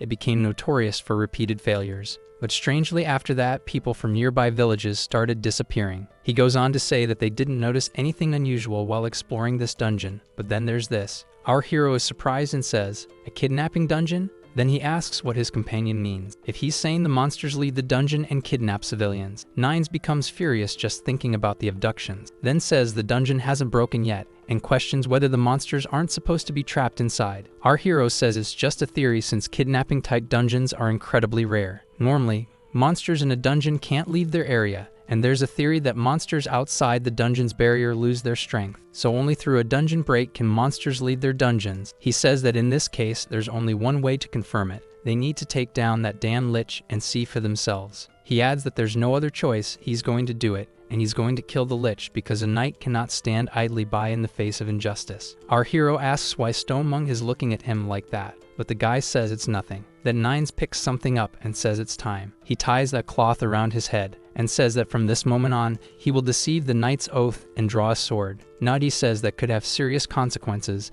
and asks if he's sure about it, and the guy explains that it's more like a personal vow, not a magical force, so he can trick it. He says he's never tried it before, but he'll give it everything he's got, and that if he can land even one hit, it might break the mind control on Agnesa. Stonemon asks how they're supposed to get him in front of the lich, and Nine says that's his job, and asks if he thinks breaking a knight's oath is easy. Naji asks if he really can do it, and asks if, assuming they can get him to the lich, could he take him down? But Nine says that's the wrong question. He adds that if his theory is correct, it's not about whether they can do it, it's about something they must do. Our hero says he agrees, and that he'll act as his eyes and lead him to the boss. Stonemon asks how they plan to do that considering they're already up against an army. He explains that to reach the elite, they'll have to get through Agnesa first, and also through the entire army. Our hero says he's right as he picks up a weapon, and that if they want to get through the army, they'll need an army too. Meanwhile, in the lich's chamber, one of those creatures lets out a guttural sound, and another one seems to communicate. Then the lich says it looks like the rats have come up with a plan. He gives the command to capture them all, and says they can chop off a limb or two if they need to. Those creatures rush forward in a frenzy, and our hero says they're coming. He tells everyone else to stay behind him. Suddenly, one of the undead seems to trigger a trap, and a massive explosion erupts in the room, while our hero uses his bag to obscure the area with smoke. Nine says he can smell something delicious, and Stone Monk tells him to hold his breath, while our hero calls out for gluttony. The little creature asks if he's sure this is going to work, and the porter tells him not to worry, that he'll handle the aim. He explains that gluttony just needs to pull the trigger. Then, in the middle of all that smoke, a cadaverous figure appears. The undead creature looks surprised by what it sees. Our hero holds his bag in front of them. Inside, a bright light can be seen, and also a cute little creature holding a crossbow. Suddenly, an army of those little creatures appears, all holding crossbows. Gluttony shouts for everyone that it's time to earn their keep, then gives the order to fire as dozens of arrows fly forward. Our hero uses a porter's secret technique called Dogling Gun, and from inside the bag, several bolts are launched. A hail of projectiles begins hitting the creatures. Nines asks what the hell is going on, while Stonemon says it's awesome. That whole army of monsters starts getting wiped out. Our hero looks very pleased with the result and adds that they've made it straight to the boss room. Elsewhere in a large city, the late afternoon sun falls on that massive building. This is the Adventurers Guild, and its staff work tirelessly. A girl asks Petra what she's been writing so much lately. She adds that Petra's been acting strange ever since she returned from that rift dungeon, and asks if she's writing some kind of research or something like that. But Petra laughs and says it's nothing. She just has a few questions on her mind and is organizing them. Her friend asks questions, then she says she's been wondering if you really need a combat-related talent to become an adventurer, and the girl asks what kind of obvious question is that. She replies that of course you do. If you don't have a combat talent, you can't be an adventurer because people only become one if they have it. But Petra says she doesn't need to explain that and tells her to just look over there. Someone is shouting, telling them not to mock him. Then it shows that his talent is sewing. The furious young man yells that there's no way that could be his talent and that he wants to take the test again. With tears in his eyes, he says he has to become an adventurer. The girl says she sees boys like that several times a day and that the chances of awakening a talent fit for adventuring are incredibly low. The path each person must follow in life is determined very early on. Everyone goes through a job change ceremony conducted by the guild, where their innate talent is awakened. This process analyzes the aether in their bodies and displays their talent in written form on a magical device. As a result, the rules for becoming an adventurer became extremely strict. So there are people who say that it's better to discover your natural talent as early as possible, so you can begin perfecting it from then on. She admits she's inclined to think that way too. However, there's one thing she still doesn't understand: why people get so desperate to become adventurers. Even with the chance to gain fortune and status, it remains a very dangerous path. The girl says that, considering that they're doing pretty well, after all, they've got a job that pays like a mid-tier adventurer's salary without any risk. And also, after what happened and after meeting Naji, she started questioning a few things about a person's future. Whether their dreams are really determined by the talent they're born with. Some undead charge in fury, but they keep getting struck by several arrows. Our hero keeps pointing his bag at them. They advance while Naji tells everyone to stay close, and says they might have outnumbered them. He explains that each of those arrows was crudely made, so the creatures will recover soon and start chasing them again. Nines asks if they're doing okay, and says he can't see anything, so he has no idea what's going on. And Stonemung says not to worry, Naji's great. He says he heard that Naji led a rift dungeon, and that's no exaggeration. Our hero says they're almost at the boss room, and that's when the real game begins. Inside that room is the lich and an army of undead. Stonemung says he expected a lot, but with this many enemies, it'll be hard to reach the boss. But Naji tells him not to worry, he has a plan. Nine says he should remember that the lich dodged Agnes's attack with a blink, and that they need to try a surprise attack to take it down quickly. Then Nine says it's fine, he'll take it down with a single hit, and our hero tells him to stop talking so loud, otherwise the enemies will hear them. The guy apologizes, saying he didn't realize they were that close, and Naji says they'll have to start now because there's no other choice. To reach the lich, they'll need to get past the undead soldiers blocking the way, but they don't need to fight them all. And they don't need to take them head on either, our hero thinks as he points a crossbow with a mushroom attached. He fires that mushroom at another target. Looks like he was aiming for that huge chandelier, and hits it dead on, thinking all they need to do is get out of the monster's line of sight. He knows that undead creatures by nature rely more on their sense of smell than vision. And according to the renowned book of the undead called Dead Walking, there was a man who took advantage of that by covering himself with the remains of undead corpses, but they don't have any corpses to use. However, fortunately, his bag managed something. It's been absorbing the smell of this place the whole time. Nines asks what the hell that stench is, and our hero tells him to just endure it for a bit, because with this stink, the monsters won't be able to recognize them. He explains that they are steadily getting closer to the lich. The undead seem confused. They walk back and forth without much reaction. Stonemon walks among them pretending to be a zombie, saying for them to move aside because he's a hungry zombie. The group manages to sneak forward through the middle of that army. The lich watches from afar, questioning if they're trying to pull off a cheap trick, like filthy rats. Then, pointing a finger and channeling his power, he asks if the adventurers really thought such filthy tricks would work on him. He then casts a fire magic attack. The horde of undead simply watches the powerful spell, while the boss questions where those rats are hiding. Then suddenly someone yells, "Now!" Someone punches a rock hard, and from above the undead, we see a massive boulder rising. From the top of it, our hero shouts to Nines that the lich is just ahead, and from up there they can see the creature sitting on its throne. Nines, excited, says, "You lovely little things, you really did it." Our hero yells that Agnesa is there, and says he'll use food to get her attention. Nines says he only needs one strike on that thing, and Naji says he got it. He grips his sword tightly, shouting that he's going to end this with a single blow. The lich just looks at him with disdain, while beginning to cast his magic, but Nines yells that he's not getting away. While the creature used his teleportation magic, Nines struck with force, saying he'll cut him down right there, but in the next moment, he's hit by a shoe. Not understanding what just happened, he's sent flying. His companions are also shocked, and our hero questions why she didn't eat the sweets. Then he tenses, thinking it can't be. Looking at the girl, he thinks he knows what happened, wondering if she's already full. Stone Monk says she's eaten way too much already. Then our hero tells Nines that it's not too late to try again. The knight then shouts and charges once more, when suddenly an entity appears saying that Knight Nines broke his oath and disgraced his honor, and that she will now deliver his punishment. Our hero yells something about Nines' knightly oath, and tells him to dodge because the undead are rushing toward him. Stone Monk says he'll hold them off for a while. He uses his protection talent, Rock Wall. The creatures try to break through his stone barrier in vain, and with that, the group bought some more time. Stone Monk says he can't hold it for more than 5 minutes, explains that his aether is running out and they need a plan. The girl says to Petra that there are people without talent who still want to become adventurers,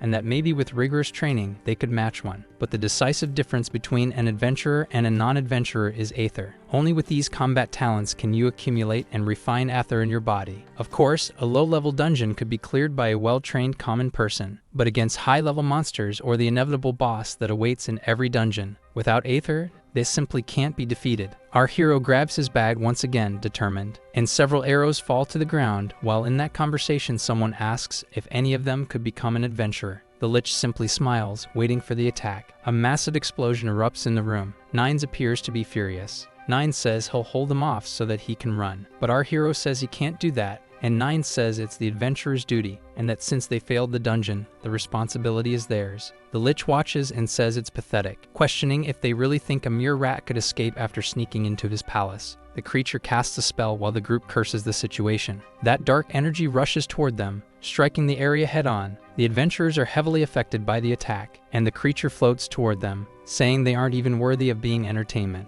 that they're nothing more than insignificant worms unworthy of facing him, and adds that he hopes they'll amuse him another way, by watching their former comrades kill each other, that it's always delightful to witness something like that. Our hero prepares himself as Agnesa charges at him. He sees that fiery energy coming closer, and grows tense thinking about Agnesa. Elsewhere, Petra is in the library. She seems interested in a book. It says it's the story of a man without talents becoming an adventurer. Another inspector finds Petra, and asks why she's so obsessed with this even after burying herself in books. While Petra talks about adventurers, talents, and aether, the girl says she thought she had made it clear that without either of those two, a normal person can't become an adventurer. Petra says she agrees and that she used to think the same way, but recently she met someone who made her question that belief. She asks Rasha if she knows how many porters take part in dungeons each year, and the girl asks where that's coming from all of a sudden. The girl thinks about it and says even if they push themselves 2 or 3 times a week, that's the limit. So Petra concludes it's a little over 100. She adds that yes, it's normally 100 times, 150 at most. Then she says that according to the guild's records, there's a porter who managed to complete 300 dungeons in a year,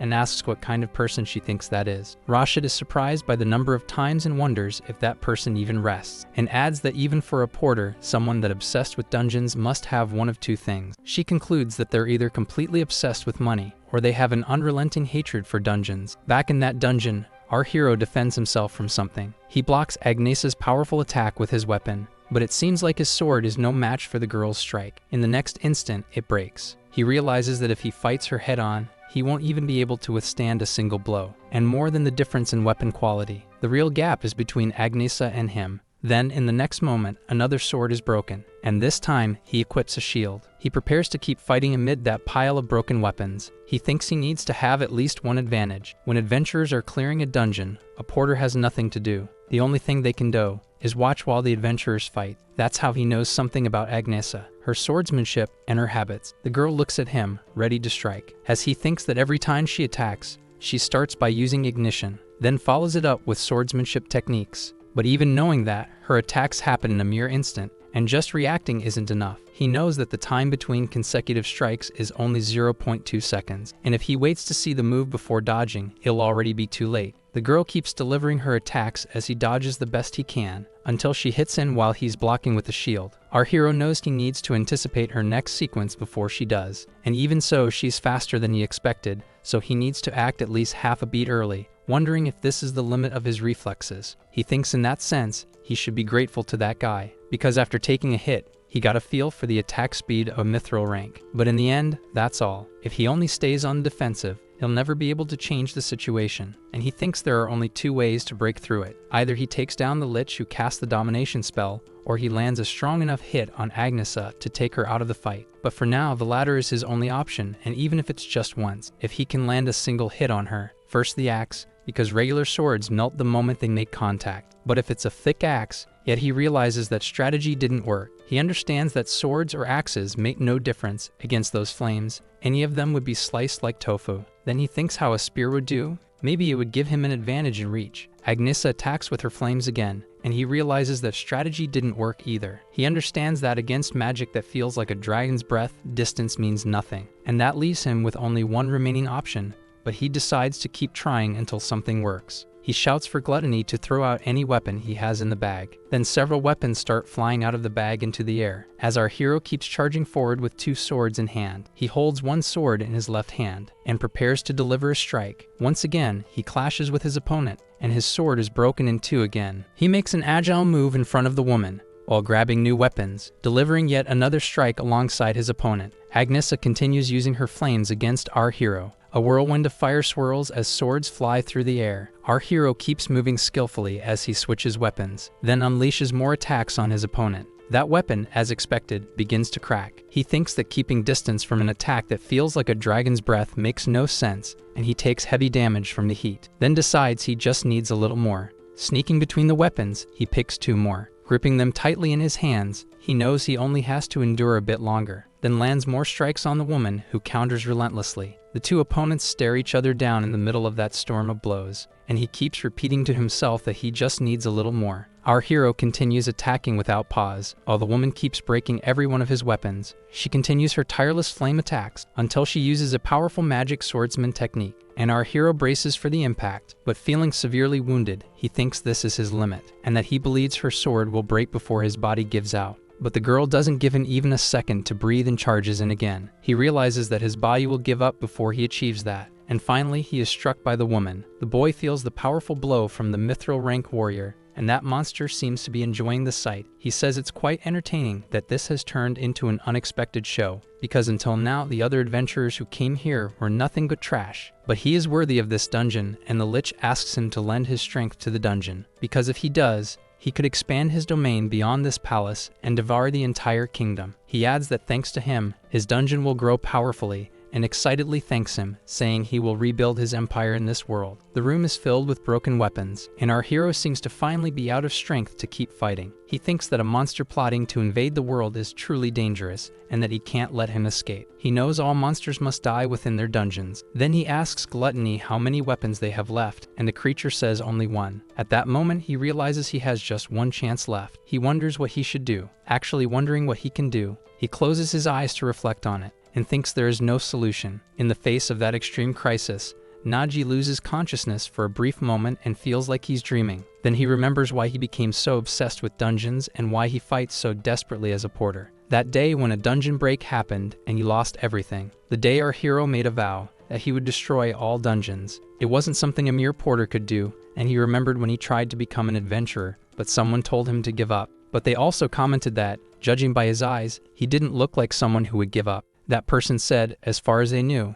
no one without talent could become an adventurer. They questioned, adventurers exist to defeat monsters. So what would happen if someone became strong enough to defeat an adventurer? Wouldn't they become one too? They added that it wouldn't be easy, it would be nearly impossible, and even training all their life would be hard. But if there were a way, it would be by becoming the best at a single sword technique. That trying to learn a bit of everything without passion would never take him to an adventurer's level. So instead, he should master just one thing, because the sword holds everything he needs. They explained that if he persisted, maybe that one single strike would reach the level of an adventurer. Since then, he trained endlessly so that his slash would carry all that power. He trained non-stop on those practice dummies. But no matter how much he trained, nothing ever really changed. His life was plagued with defeats. He felt like he was always hitting a wall he could never break through. But even so, he never gave up training. And maybe that's why his body, even barely conscious, instinctively assumed a stance rooted in years of practice. It all started with his sword returning to its sheath. Our hero didn't actually have a sheath, but he had his bag. Then, in that state of semi-consciousness, he took his combat stance. The lich, clearly enjoying the situation, shouted for them to rejoice.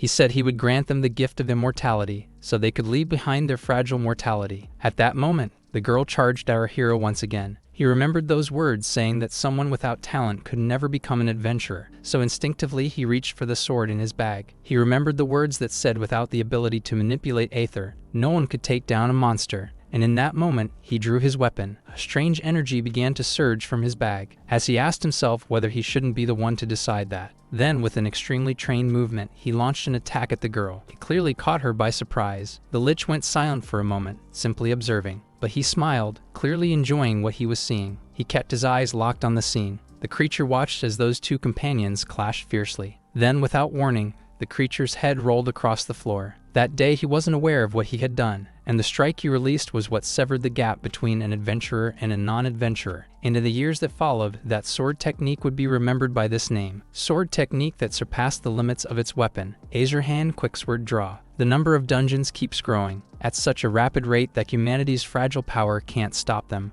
With this endless wave of dungeons emerging, the kingdom stands at the brink of destruction. But in response, humans awaken to the ether as a reaction to this threat. And under the name of adventurers, they begin conquering these dungeons. Someone once said that the distinction between an adventurer and a non-adventurer is not discrimination, it's a system meant to protect them. The girl says that was back in the day. There were people who refused to accept reality, those who entered dungeons without the talent to be adventurers. Then she asks, "Do you know what happened to them?" and adds that all of them died. She says to remember this well, that separating people based on their talents may seem cruel, but it's a system meant to protect ordinary people. Petra thinks that this is true, but maybe that isn't the most logical perspective, and maybe that's not the real truth. Because on the day of the dungeon break in the Rift dungeon, she remembers when Agnesa appeared, and also the way our hero looked at that adventurer. She felt as if his eyes were saying he wanted to become an adventurer. And so, these talents are not the only thing that defines an adventurer. She thinks she'll leave those words behind. Back in that dungeon, our hero faces his opponent.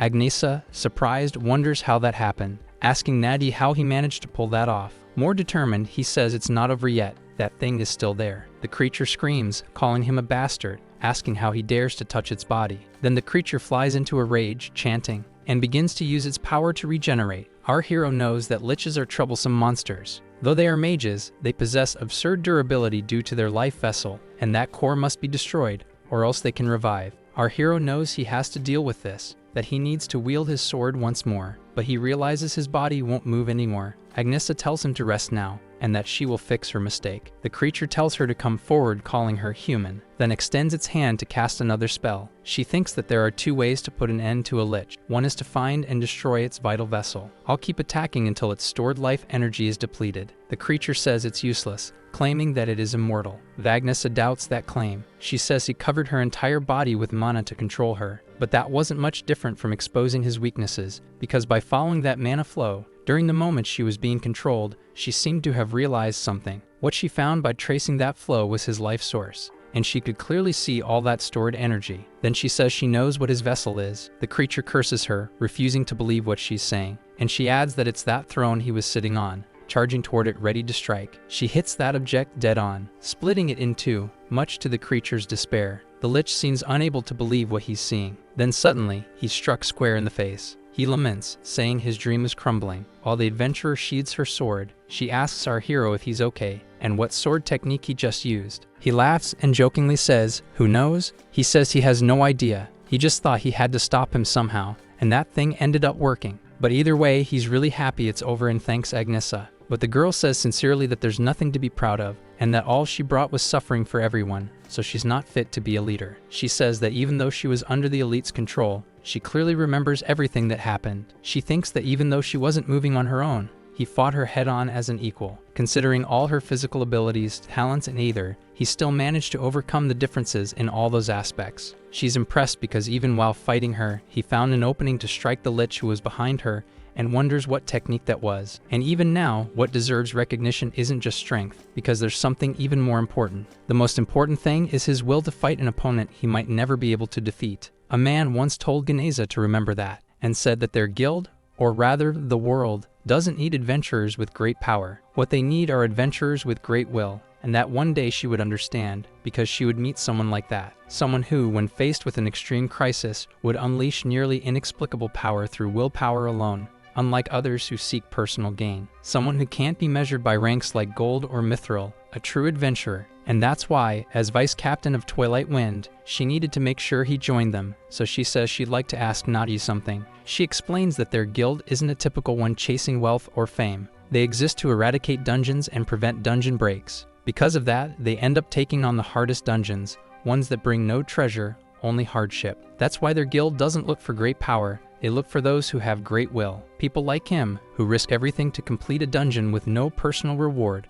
all to stop a break. She extends her hand to our hero and asks if he would like to join their guild. She says that their guild needs Naji, and our hero sits there in front of the leader. He's surprised to hear it's a guild focused on preventing dungeon breaks. He knows he once wished for something like that, but had never found it, because if he had, maybe a tragedy like that one wouldn't have happened. A man once said that he was already there, but that he had arrived too late, explaining that the entire village was already lost. All around him he saw corpses of all ages, so he thinks maybe that outcome could have been different, and maybe this is what he wants to do. As he reaches out and clasps Agnes's hand, he says that if she's serious about this, then he'll try to stop the dungeon breaks. Satisfied, she welcomes him to the Twilight Wind Guild. Meanwhile, nearby, Stonemung takes a nap, until suddenly he wakes up with a jolt. He yells, asking Agnesa what happened with the lich, and after hearing the story, he takes some time to process everything. He says that Agnesa broke the elite's magical control and defeated him on her own. Clearly, he didn't understand what really happened, but she'll explain it to him. Then she says that Guy didn't do anything, asking how long he's going to sleep, then tells Nines to wake up. He wakes up and panics when he sees Agnesa. Without thinking about what's going on, he charges at the girl, who screams for him to wait. As he headbutts her, she yells that she's free from magical control now. He starts laughing, satisfied, asking if they saw that he, the Great Nines, saved Agnesa and didn't even need Elizabeth Robus to shine. The girl seems a little annoyed with the mark on her forehead. She calls him an idiot and says she's going to kill him, leaving the boy slightly frightened. Nines yells, asking what's wrong with Ganesa, and so they manage to complete that graveyard dungeon, and the dungeon gate closed. Nines says that really put them through some trouble, so the leader says the dungeon is over, but there's still something left. Looking at the group, she says their job isn't done yet. Those memories that were recovered from inside the dungeon. Normally, the association sends people to return them to their owners, but since this dungeon was in the outskirts, the chances of that happening were slim, so they delivered them themselves. Sometime later, someone is cooking a beautiful meal. A woman is cooking a huge pot of food, and she serves it in a small bowl. She sits at the table with another man to eat, but there's a third bowl waiting for someone. That's when our hero appears carrying something. He walks into the place carrying a few belongings, and the woman starts crying at that moment. She falls to the ground before him. Our hero thinks that in some ways, this is even harder than clearing a dungeon, but it's still something that needs to be done. Sometime later, they comment that it seems like they returned all the items that belonged to the villagers, and that the remaining belongings from the adventurers would be handled by the association to find their rightful owners. Agnesa says he might think they're overreacting, but they believe this is part of the hunt, and it's their duty as adventurers. But our hero says he doesn't see it that way and tells them about the family he found that had been kidnapped. He says they would prepare an extra meal at dinner every night because they never knew when the person they loved might return. He says that because of that, he's not sure if closing the dungeon was the right thing to do, and even if it was, they still crushed the last bit of hope they had. More resolute, Agnesa says this really is the best choice. She explains that it might hurt for now, but at least they won't be trapped in it forever. She adds that she's sure this was the right thing, leaving our hero surprised. Nine says he didn't get that part, asking why the hell the lich kidnaps citizens. Agnesa replies, who knows, but she heard rumors that the dungeon grows stronger based on how many people it kills. But just like Nine said, none of that makes sense. It's just that she saw with her own eyes how the elite felt in his final moments, and he was crying. She could hear loud and clear as he apologized to the creator. That name, which no adventurer in this world would ever dare to say. She knows that, in the end, there were a lot of strange things about that dungeon. It was like a massive storm was about to break out, but that only means one thing. She didn't know why people were being kidnapped. That before it happened again, they had to solve it, and that was all that needed to be done. And after the group completed the hunt, they returned to the city a week later, and then they found something. Our hero is surprised by what he sees. Someone is asking for help with a single coin, while Najin wonders what the hell happened there when he sees his two adventurer friends lying on the ground, those two who were now completely destitute. Some time later, the trio is eating in a cozy place. Nero devours his fish hungrily, while Van joins in, saying it's all delicious. Embarrassed, Naji tells them they're going to have a problem if they eat like that and tells them to slow down. He says he gets it,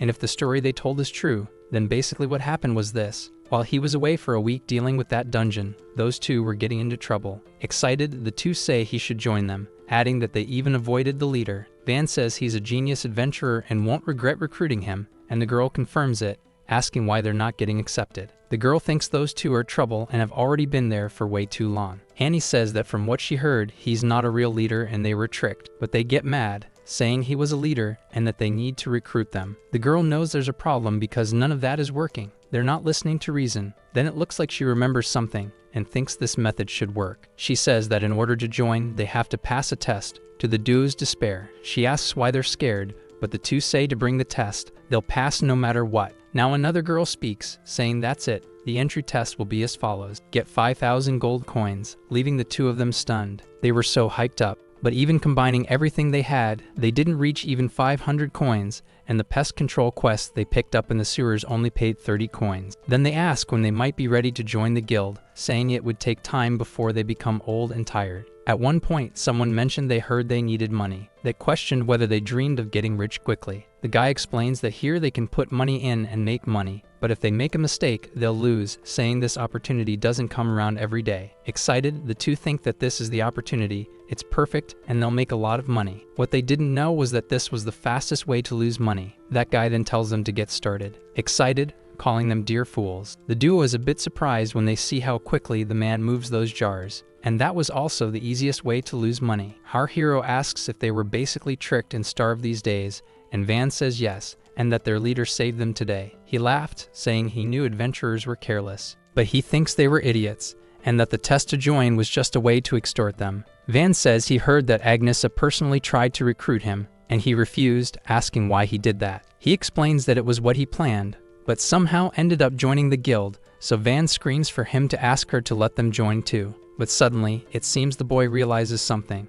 and says that this was their test, and if they can't pass it on their own, it wouldn't make sense. So the duo looks at each other, and it seems there's more to it. They scream desperately that it's too much gold, and ask him to help them today. Naji thinks about what he could do since all his weapons broke in the last dungeon, so he needs gold too. But now there's a perfect way to make money. He thinks about checking with the guild to see if any dungeons are available. Excited, he says it's all good, that he'll help them, and asks them to follow him. Nero gets excited about that. Then they arrive at the Adventurers Guild office. Petra works at the counter, helping adventurers. Then suddenly, someone approaches and calls her name. She gets excited to see it's Naji, and asks what brings him here, noticing he's with Van and Nero. Nero tells her not to be surprised, and that whatever they can get will help them make money. She adds that they'll get rich and roll in money. He tells her he wants to take these two to a dungeon and asks to see the list of available dungeons, but the girl apologizes and says there are rules. Petra talks about making money and dungeons. Excited, she asks if he's thinking about that dungeon. Then at another moment, a wagon follows, sparking on the track. It moves along a long path inside a cave. Van seems worried about that. Excited, our hero yells for them to hold on while the duo screams desperately in response. The guy says that the last dungeon they did require them to climb, and now wonders if they'll have to go down.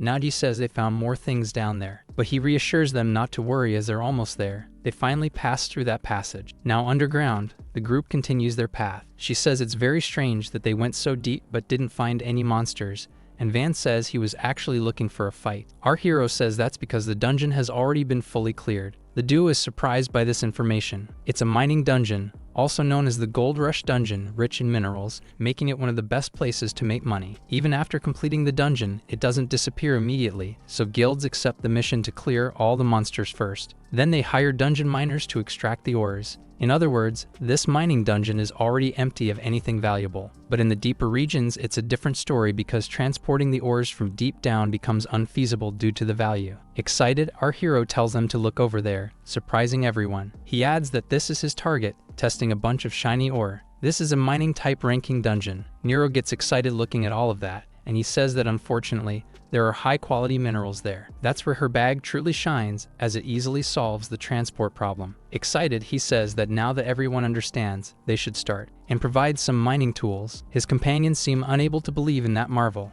Then everyone starts working hard, mining excitedly with all their energy. He questions why every time they enter a dungeon, they end up doing something like this, and the girl complains, saying she wanted to fight some monsters for once. Our hero wipes his forehead, feeling tired. He says he usually does this kind of work all the time, but adds that it's been a while since he's been this tired, or even more than that since yesterday. As he expected, that sword technique took a lot out of him, and his body still hasn't fully recovered. He wonders what the hell that technique was. It felt like he had put every ounce of himself into that attack, and it was a sword technique that could rival a talented adventurer, and he thinks about the possibility of truly making it his own. Then Gluttony suddenly calls out to Naji, questioning if he came out of the bag because he smelled the minerals. He says that if he looks around, he'll probably find some mana stones to eat, but he says that's not it, that it's actually part of it. He screams in surprise and asks not to be pushed. He explains that the children said they wanted to help him, which leaves our hero amazed. Then Gluttony tells the beasts of the minerals to take care and finish the job. He says for the Now Corporation to gather. He completes it by saying not to leave any survivors while the creatures work energetically. They continue mining without stopping and carrying those ores to the bag. Our hero says they're great,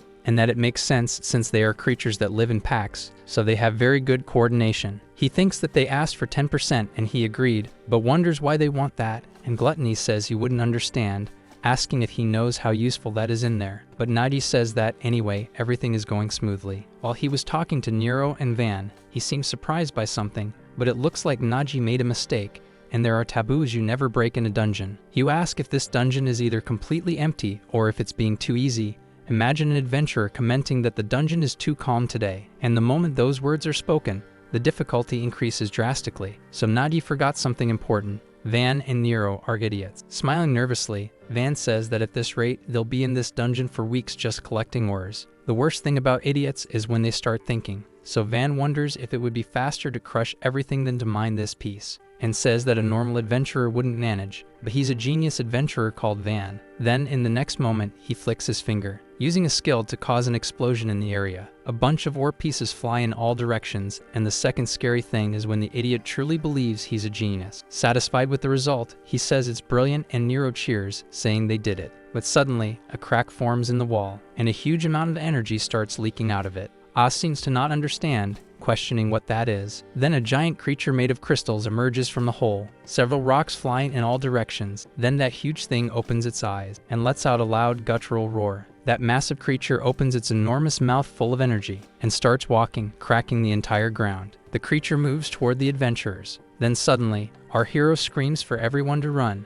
It doesn't show the chase after them. Nero screams, asking what the hell is going on and questioning he didn't say the dungeon was empty. Then he explains that it seems Van's explosion opened a secret part of the dungeon. Our hero thinks about this secret entrance. Secret entrances are so well hidden that they are rarely found, and are often referred to as a dungeon within a dungeon. But if you find one, there are usually many valuable things inside, which many adventurers see as a dream come true. But not for them. The guardian inside is rank C, a Yellowstone golem. There's absolutely no way for them to handle this. The girl tells the captain to look ahead. Then she adds that the exit is blocked. Our hero says it looks like the explosion reached even that place, and Van wonders if all of this is his fault, and Naji says it proves how strong he is. He's satisfied, saying he got a compliment, but his companion says it doesn't really seem like a compliment. Gluttony appears and says to leave it to them, and that the Null Corporation will clear the way. Nero says that a bunch of little ones are coming out of her surprise bag. She compliments Gluttony, saying it was great, and adds that this will decide what they should do,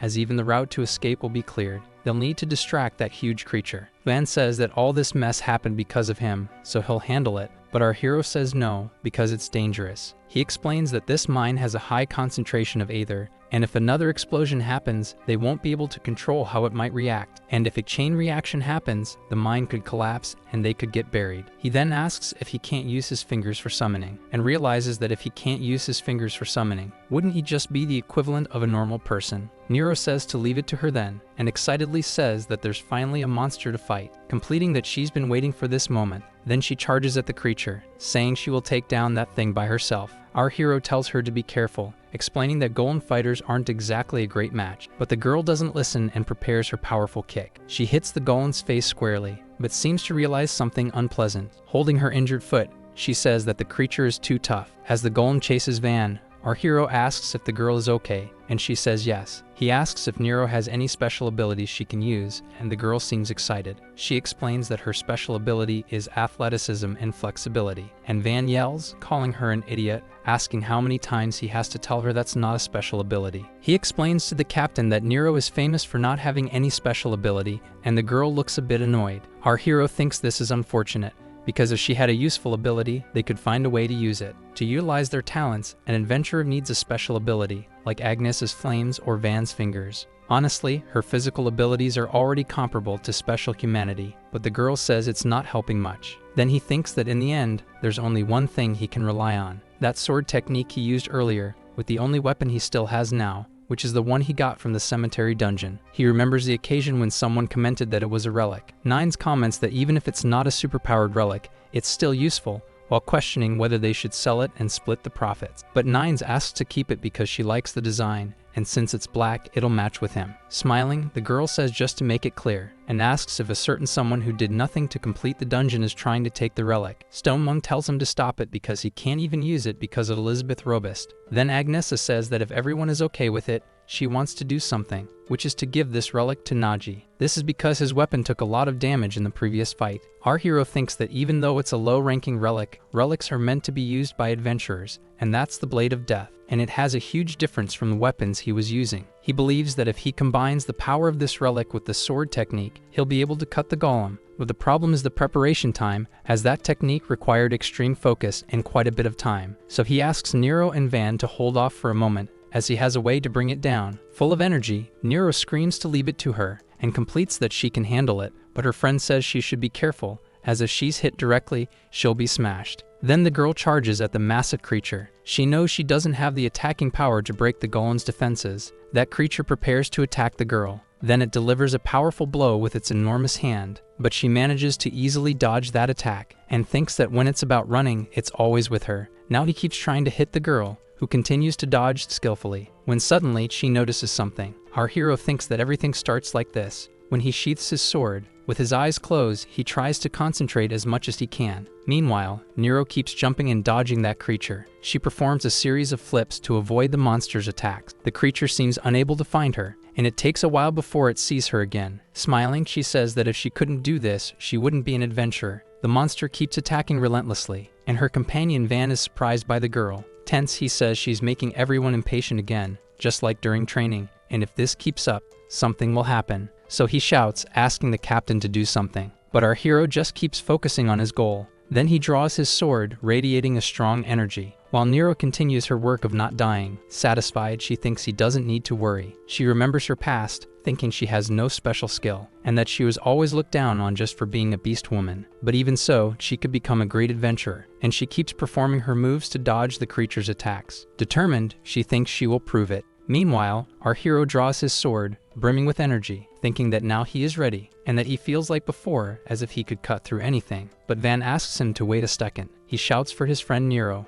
and tells her to look behind her. The girl turns around. As our hero charges forward, focused, the golem is about to unleash a powerful attack on Nero, and hits the girl directly. Our hero didn't expect that. He plants his feet firmly on the ground, and grips his powerful weapon, focusing. Finally, to use the quicksword skill, he lands a direct hit on the golem. The powerful attack seems to affect the creature. A bluish energy spreads through the area along with smoke. Van is surprised, asking what his captain just did, because it was amazing. The boy watches the creature anxiously, as does our hero. Van asks if they managed to take the creature down. A woman said that Nero was really trying. Then, with a wicked smile, she says she honestly doesn't believe the girl will help much, and tells them to imagine what would happen if they ended up with her on the same team during training. The other person says they would certainly talk about it. Then someone asks if she isn't the only one there without any special talent, and someone else confirms it. Then another asks what a beast woman is even doing trying to become an adventurer, when she used to just deliver messages for them, and that in the end, she's just an unlucky black cat. The girl pants heavily after the attack. Her friend asks if she's okay, and she says yes. But she asks what just happened and if the captain really took down the golem. But our hero says no, because in the final moment he lost focus, and from within the smoking haze, the creature emerges. It now has a deep mark on its body, but he says he simply missed. The creature once again seems determined to attack them. Van calls the girl an idiot and says she ran toward the captain, blocking his line of sight. Upset, she asks if it was her fault then, and starts crying, asking if it was because of her. Van asks what's going on, because this isn't like her. Naji says it wasn't Nero's fault, that it was his mistake, and says the technique is still incomplete, so that's the reason. He thinks that if he had mastered the technique, he could have landed the strike without hitting Nero. But in his current condition, it's not something he can do properly, and he realizes his body is now reacting to the tension and half of it feels numb. Then the creature attacks as he thinks that if things continue like this, it'll be bad. That monster is looking for its targets, as Van shouts, saying it's coming and looks furious. Our hero says what they need to do first. That creature is preparing something new, then hurls a bunch of rocks at the group. Those rocks hit the adventurers, burying them under the debris. The creature searches for its targets. Our hero tries to get up after the attack and asks if everyone is okay, while Van says they're so-so. He also asks what they're going to do now. The creature seems to already know what it should do and prepares another attack, aiming directly at that adventurer. He screams in fear, while Nero yells, telling it not to dare touch her team. She charges at the creature again, holding 2 pickaxes, and lands a solid blow on the creature with her improvised weapon. Our hero says that this is dangerous and tells her to come back. It seems that she reached the creature and her weapon got damaged. You ask what she is doing since her attacks are not working, but she believes there must be a way to do something. She realizes that this cheap weapon only serves to slow her down, and that she is a martial artist. As a true martial artist, she simply moves forward. Nero sees several cracks in the golem. She then decides to aim at the cracks her leader created. If by any chance once isn't enough, she will attack again, and if twice isn't enough, she will attack 3 times, and if 3 times isn't enough, she decides to keep attacking and see what happens. Her hand seems badly injured from the attacks, but Nero doesn't give up and continues firm. The creature seems to feel the attacks. It decides to strike the girl in her chest. Nero is hit and flies far away. She screams, feeling the force of the attack she just received, and falls to the ground further away. She remembers the time in the training field, thinking that she could have argued with her colleagues who looked down on her and forced them to acknowledge her. But there's a catch. If she did that, it wouldn't change anything because they would never truly accept her, and in the end, what she really needs is proof. And so she trained harder and better than anyone else. She thinks that Van may be reckless, but he can summon and create powerful explosives, and the captain shattered the golem with his sword technique. She is the only flaw in this ride. She thinks that if she wants to stand by them as an equal, she needs to prove something to herself too. The creature prepares to attack Nero again. Her friend asks what she is doing and tells her to get out of there, but the girl stays firm in her position. Determined, she watches the creature and decides that she will make it, and that she will prove her ability. The 2 boys are shocked by what they see. He thinks that this posture is something that he has no doubt about. He wants a phenomenon that he has seen countless times while working as a porter behind the adventurers, which is something that only happens to adventurers. He realizes it is the Monument of Illumination. The girl remains there with her eyes closed, while it seems like her feet are stepping in some kind of water. She questions where she is, because just seconds ago she was fighting the golem. Would you believe, she asks, if this could be it? Then a person says, you who walk the path of battle, you who seek strength, I will grant you my power. That is the monument of martial arts, Gladiator Galatus. He commands her to defeat the monsters and conquer the dungeons. Completing, she must save the world. They say this happens to adventurers when they reach a moment of growth or achieve something, but he has never seen this before. Nero clenches her fist tightly, and at that moment she unlocks a new ability, an ability called Shockwave. Then she moves forward once more against the creature using her martial arts talent, and strikes that enormous creature. Her attack hits the creature's hand that was attacking her. The monster seems to not believe what it's seeing, and it begins to be torn apart with several attacks. In the next moment, it's full of holes in its body. The creature seems to feel the attacks. The 2 boys are shocked by what they see. That enormous stone creature begins to crumble, and Nero seems determined about it. She says that she gains super strength. Special abilities. Adventurers are born with these talents and develop them according to their class, and these talents enhance their physical abilities. The greatest growth comes from the Monument of Illumination. It appears when a significant event happens, granting unique powers. For example, Stoneman received the Ancient Wisdom, and since he received a special earth ability from a mage, he became capable of using rock-based defensive abilities. But if he had received a special nature-based mage ability, he could use tree-related defenses. So special abilities are what differentiate adventurers to have the same talent. Again, in that dungeon, everyone begins to work. Nero asks them to move aside and says that she will break it all down ready. Then she uses her special shockwave ability and charges at that pile of defenseless minerals. The creatures are shocked by what they see. She says that this is her special shockwave ability and that it's amazing. But in the next moment, she notices something strange. She falls to the ground saying that her head started spinning suddenly. Our hero tells her to stay calm and that it's probably a symptom of her aether running out, that he's not entirely sure, but he's heard about it. He explains that it's the energy adventurers use to activate their talents, but she says she only used it twice, and he replies that it's because it's a powerful ability. Nero asks Van if he heard that and says her special ability is wonderful. She seems a little excited about the situation. Our hero asks what that thing is. Van says that it suddenly jumped out of the golem. Naji says it's probably soul resonance. He's not too sure since he hasn't encountered many adventurers using necromancy. He thinks he heard that necromancers can harvest the souls of monsters, and Van says now that he mentioned it, he remembers hearing something about that at the training grounds. Then he concludes that the thing basically belongs to him. He squeezes the little creature and says he feels something. He says his trade is patchwork, and if he adds the soul of the Yellowstone golem to his technique, suddenly he thinks he understands it, that he managed to visualize how to use it, and a mark appears on his wrist, granting him the ability's soul imprint. He realizes he has recorded the golem's soul into one of his fingers. Then he uses one of the finger summons and activates his necromancy talent. With a command, he tells it to rise, and a giant golem emerges before him. That huge creature stares ahead. Our hero asks if it isn't bigger than the original finger golem, and that the size difference is making him dizzy. So he gives the command for the creature to kneel, and the monster obeys without hesitation. He says now that's much better, eye to eye. Nero yells, asking why he's getting all the credit if she did the hard work, and he explains that obviously it's because he's a genius. Van says he's going to undo the creature before it ends up exploding. Our hero thinks that this is how adventurers gain power in an instant, much faster than people without talent can, but he's truly happy to see how the two of them are growing, because the world needs more powerful adventurers to deal with the dungeons. Smiling, Naji says it's all good but to calm down, and that either way, they defeated the Guardian. Now all that's left is to check out the hidden room. Nero seems excited about it. He asks everyone to stay alert. Even though they've taken down the Guardian, it doesn't mean there's nothing inside. He says that if they find rewards at the end of this hidden room, that would be great, and they wouldn't need to mine anymore. They easily get the gold. Van hopes there's something valuable so they can get into the guild, and Nero also wishes for that so she can be done with mining. Naji says they seem very close and want to join the guild together, but people usually split up after training, and asks how that happened. He says he doesn't know and doesn't remember when it started, but Nero seems cheerful and wonders when they became friends. Then she remembers someone shouting at them, calling them brats, telling them to stop chatting around. Van said that kind of boring talk wouldn't work on a future genius like him, while others told him to undo that thing before it exploded. Then she says there's no need to ask something like that, and that it's only natural for two aces from the training center to stick together. The boy says that's how it happened,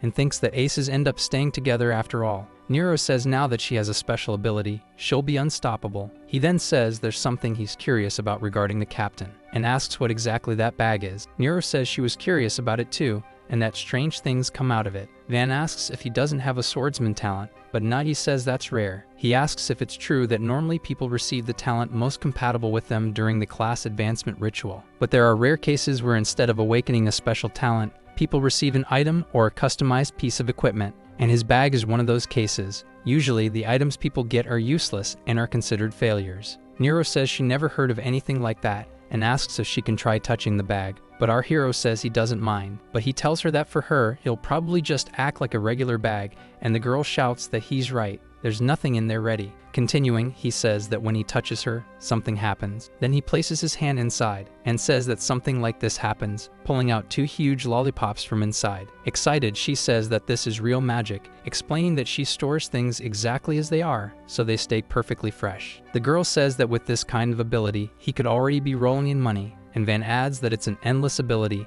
and that he wouldn't even need to be in dungeons. He laughs, saying that if it were just for the money, yes, but he explains that he uses it for various purposes, such as selling food from all kinds of famous restaurants. He also uses the bag to transport large amounts of supplies, but he's not doing this to get rich. He says that if he can help at least one other adventurer clear a dungeon in this world, that will be enough for him. Then he says to observe that they finally reached the end of this, and it's just ahead. That must be the treasure room of the hidden passage. Nero comments that those are some strange statues. Our hero says that this is rare and that it's an exchange statue, saying that if you show something it likes based on its appearance, you'll receive a reward in return. The girl screams, saying that she has nothing to offer. Our hero says not to worry about it, because this statue doesn't ask for valuable or expensive things. They comment that looking at his clothes, he looks like a farmer, and he says that it's good that they recognize him. Our hero says that for a farmer statue, even a simple harvest will do. The statue begins to react to that. Then it smiles and makes a noise. It spits something green in front of it. Nero screams excitedly saying that it's a gem. Then the whole group gets excited because it's a huge gem. Naji says that this should be more than enough to reach her gold quota, and she says to go quickly and try to trade with the next statue. He examines the next statue a bit, coming to the conclusion that it looks like a wizard statue.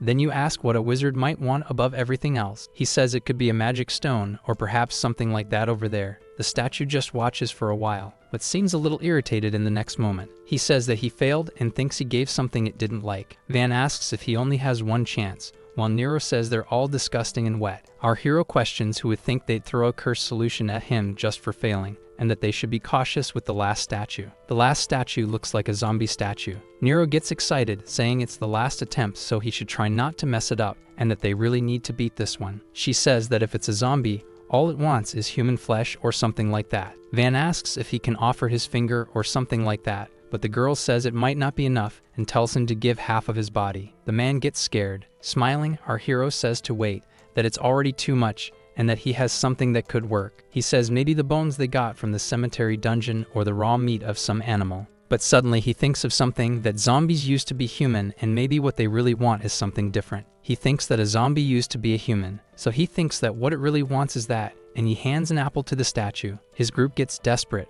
asking what he's doing, saying they're lost. But the guy laughs, asking them to calm down, saying it's a special apple that possesses sacred powers and purifying energy. And that his guess is correct, what a zombie really wants is to be cured. That juicy apple drips its moisture, touching the hand of that zombie statue. Then something starts to happen. The image of a man hopping around with his little pig appears, and then he appears excited, fishing. And still in the late afternoon, sitting next to his little bunny. Golden light fills the entire place. Our hero tells him to look at the statue, and says that this creature is beginning to heal, completing that this zombie statue is turning into something else. It's becoming a hidden statue. The group is happy and says they knew they could count on their captain. With a happy expression, the statue offers a chest to the group, and they're very happy about it. They begin to open that reward, and a bright light comes from inside. Our hero is surprised when he opens it, and says it's a relic. Sometime later, back in the city at the guild headquarters, the girl is happy, saying they really brought everything. Van says that's nothing for genius adventurers like them, and Nero asks if they can join the guild now. The woman confirms that yes, they can. Emotional, Van says they did it. He comments that at first he thought she was just trying to take advantage of them, but after all the work they went through, it made sense. That she just wanted them to grow by gaining experience, and Nero says she even gained new abilities. The woman laughs and says that's exactly it. She wonders to herself what's wrong with those idiots, but says it doesn't matter, now she's going shopping. At another time in the Adventurers Guild, someone confidently walks into the place. Nero proudly strides through the hall. She approaches the reception counter, where Petra looks shocked to see them, and says, surprised that they all came back. She notices the badge they're wearing. Happy about it, she congratulates them for officially joining the guild. All the friends get excited and smile. The girl laughs and says there's no way they would let talents like theirs go to waste, and Van says they have a good eye for talent. She asks Petra to listen. Then she starts telling how they spent the day in the dungeon, fought a golem, blew everything up, found treasure, and traded it with a statue. Petra laughs, saying that's impressive. Then our hero says that anyway, the reason they're there is because this thing needs to be appraised. Nero looks very excited as our hero shows the unidentified martial arts relic. Petra is surprised, asking if that's a relic they found in the mining dungeon, while the girl says yes, it was in the hidden room. The receptionist says they were very lucky to find a secret room and that she can do a basic appraisal, while Van says he already told them they should sell it quickly. The girl hesitates and says no, absolutely not. She says it's their first relic from their first sample hunt, and there's no way they're selling something with that much value. Back in that dungeon earlier, Van was shouting in fear, asking if it was a relic. Then tense, he asks what kind of relic that is. They're happy because it's even better than the emerald, while our hero thinks that these adventurers really don't know anything. He explains that relics are special equipment and far more valuable than regular gear, and that this one is an unidentified martial arts relic. Considering Nero awakened her martial arts talents in this dungeon, finding a relic like this feels like destiny. So he asks if Van is thinking of doing the same thing with the relic that he's thinking, and the boy says it seems they're on the same page. While Naji says that this relic is a gift for Nero to celebrate her new ability, the boy says they should just sell it already. Then the two of them seem a bit confused about each other's ideas. Excited, the girl asks if they're really giving it to her,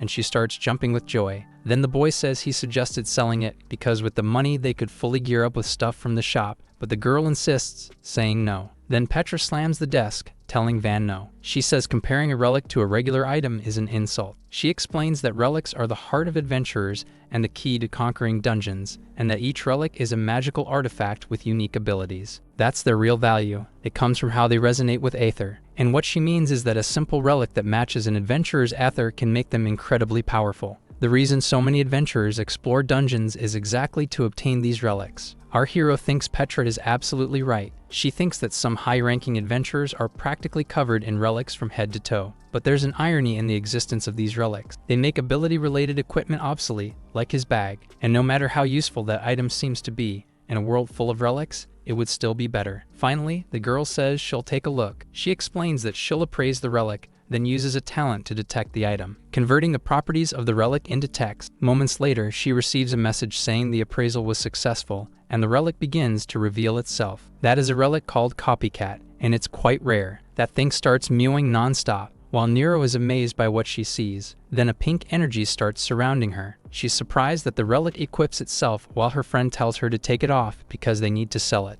Petra congratulates her and says she has a relic with great compatibility, and Nero questions what that compatibility means. The girl then explains that some relics don't let their owners choose them, but rather they choose their owners. In the example, the axe practically commanded the creature to use it. The girl laughs, teasing her friend, asking if he's listening, and adds that it's hers now. Van asks the captain if he also has a relic since he's feeling a similar energy coming from him. Our hero says he got that sword from the cemetery dungeon, but unfortunately, it's in terrible condition. Relics are known for being difficult to repair. Petra asks what he did to it for it to end up like that. He explains that he used it once, and it ended up like this, saying that if he had hit, he would have killed the golem. The girl thinks that this is a relic made from black iron from Bariloche, getting impressed that he only used it once and it ended up like that. And she thinks that the more she learns about him, the more impressed she gets, looking at him and asking if she can understand that. But he says it was a gift. Meanwhile, Petra thinks about Naji, because even without talents, he keeps moving forward.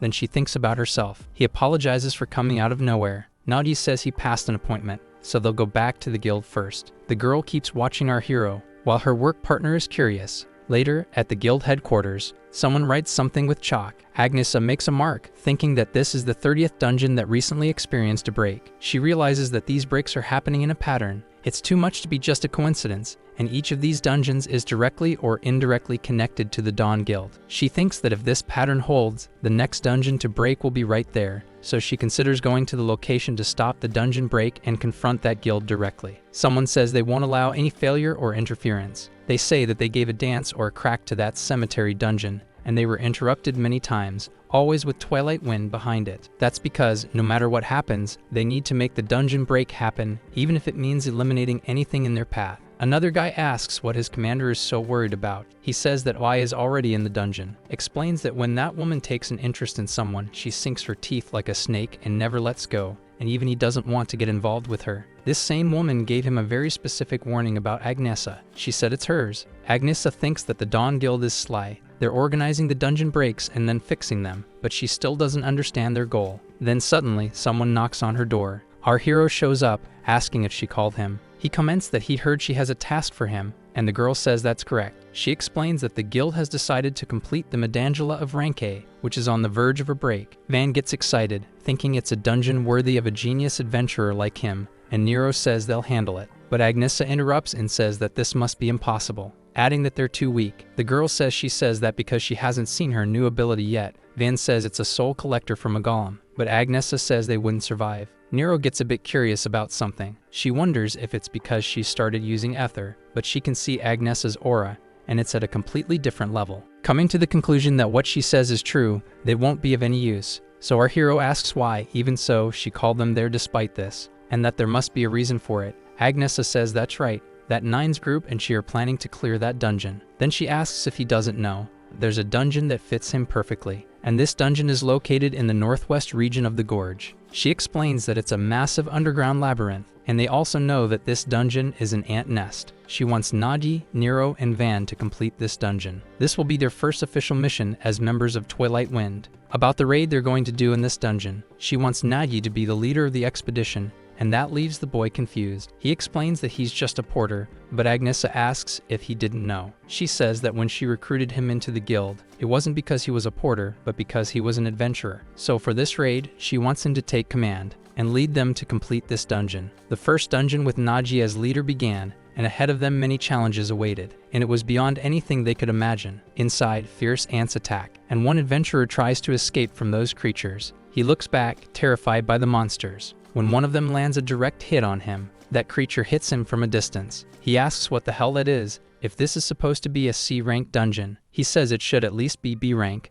but it could easily be A rank. Especially because of those giant ants, he wonders what the hell is going on. And it was because of those things that all his companions ended up dead. A woman says she's excited for this. She floats above the chaos holding her axe, and smiling she says Agnesa's name. Meanwhile, at the guild headquarters, our hero says she suddenly made him a raid leader, and adds that honestly he thinks it's a bit much. He asks if to be an official raid leader you shouldn't at least be gold ranked, but Agnesa says it's fine since the request was made in the name of the guild. While eating, she says she already signed it, but our hero says that even though it's a C rank dungeon, going in with just their group means there's a high chance of failure. She smiles and says he doesn't need to worry about that either. Then she explains that normally ant dungeons are completed through the collaboration of several guilds, so there will be many other groups and he doesn't need to worry. She says that besides that, he's already led a raid, and honestly the cemetery dungeon was led by him too. It's that she personally selected him because she believes in and trusts him. Then she says there's one more thing. There's someone there who'll be the perfect support for him. She says he's a bit strict, but believes he'll be a great help. He says he understands,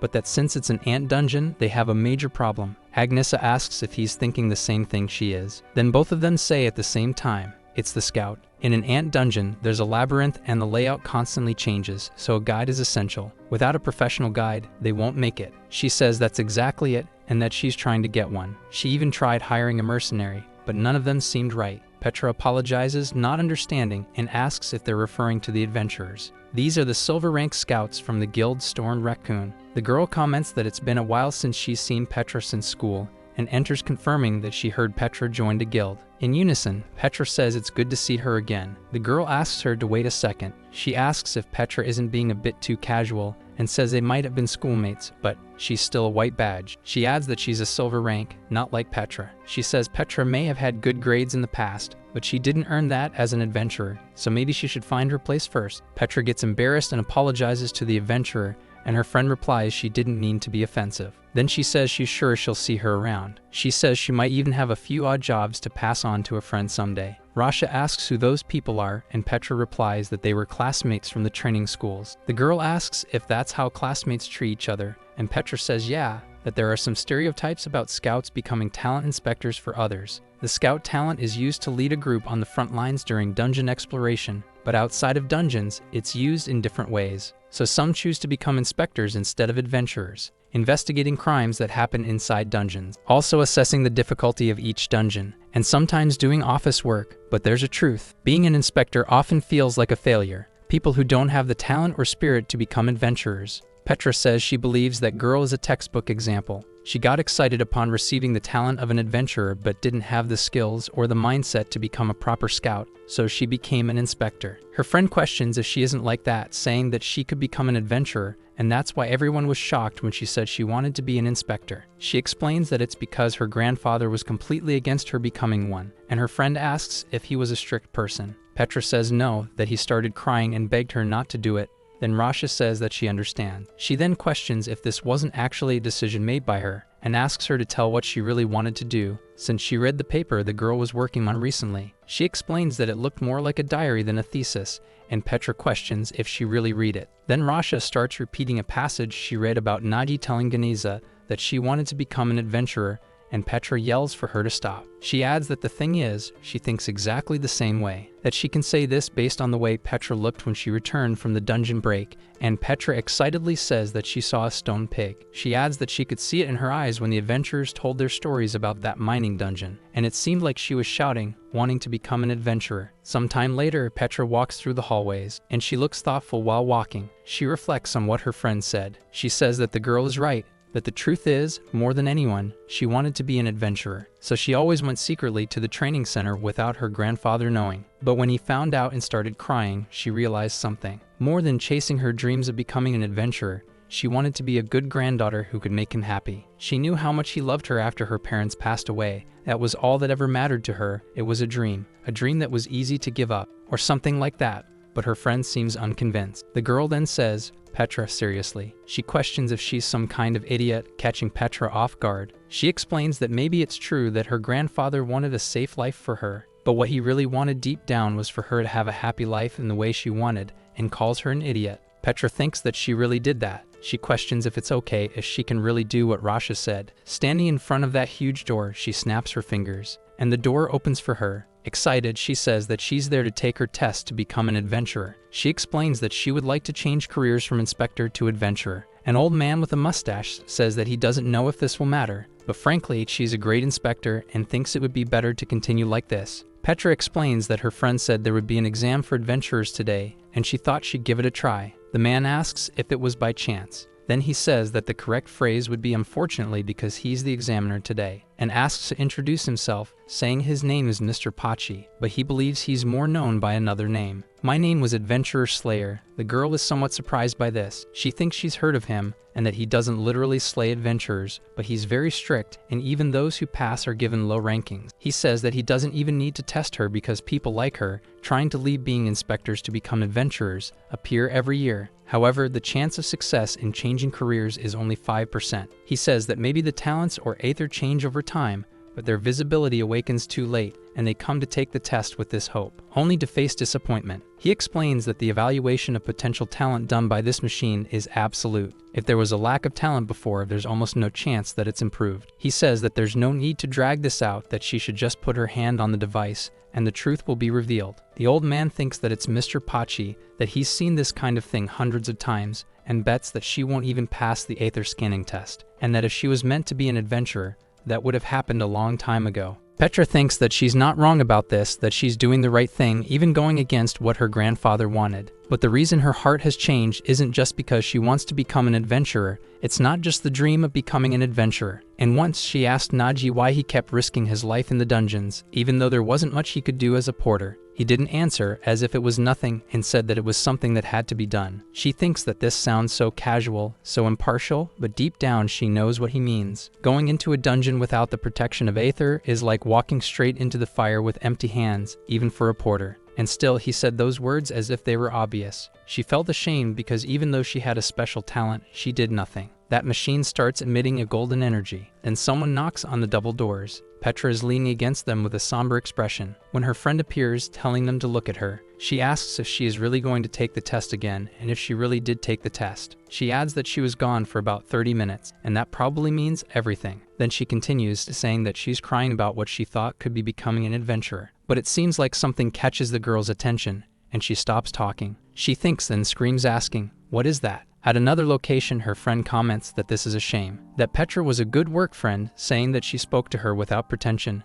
and now she has lost a team member. Someone says that they asked around but didn't have any luck in the end. Our hero says that about the ant dungeon, he heard that it was less of a raid and more of a cleanup job, so the adventurers avoided it. Agnesa says that this is bad and that if they want to put this on the radio schedule, they should leave it for tomorrow morning. Naji says that this must be by chance. If a scout could fall from the sky right now, that would be great. Suddenly, someone knocks on the door where they are. A woman enters and apologizes. Petra asks if they happen to have space for one more person in their guild. There, standing at the door, is Petra, now a gold-ranked adventurer scout. Agnesa and our hero are amazed by that sight. Then she asks if this worked. At another location, a group screams, asking what this means. They complete their statement by saying that it must be some kind of mistake, questioning how a white rank could suddenly become a gold rank. Another woman questions this, saying that this isn't like him, asking how he could skip the procedures and distribute a gold rank this way. The old man says that he can hardly believe it himself, and that the incompetence of the Adventurer Association is incredible, questioning how she could have been classified as a white rank with such an absurd level of aether, talent, and potential. He finishes by saying that he, Mr. Pachi, bets his reputation on it, and that she absolutely deserves this, telling them to record his words. One day she will reach the trio rank, or even go beyond that. Our video ends here. If you enjoyed it, please like and subscribe to the channel. Until next time, bye bye.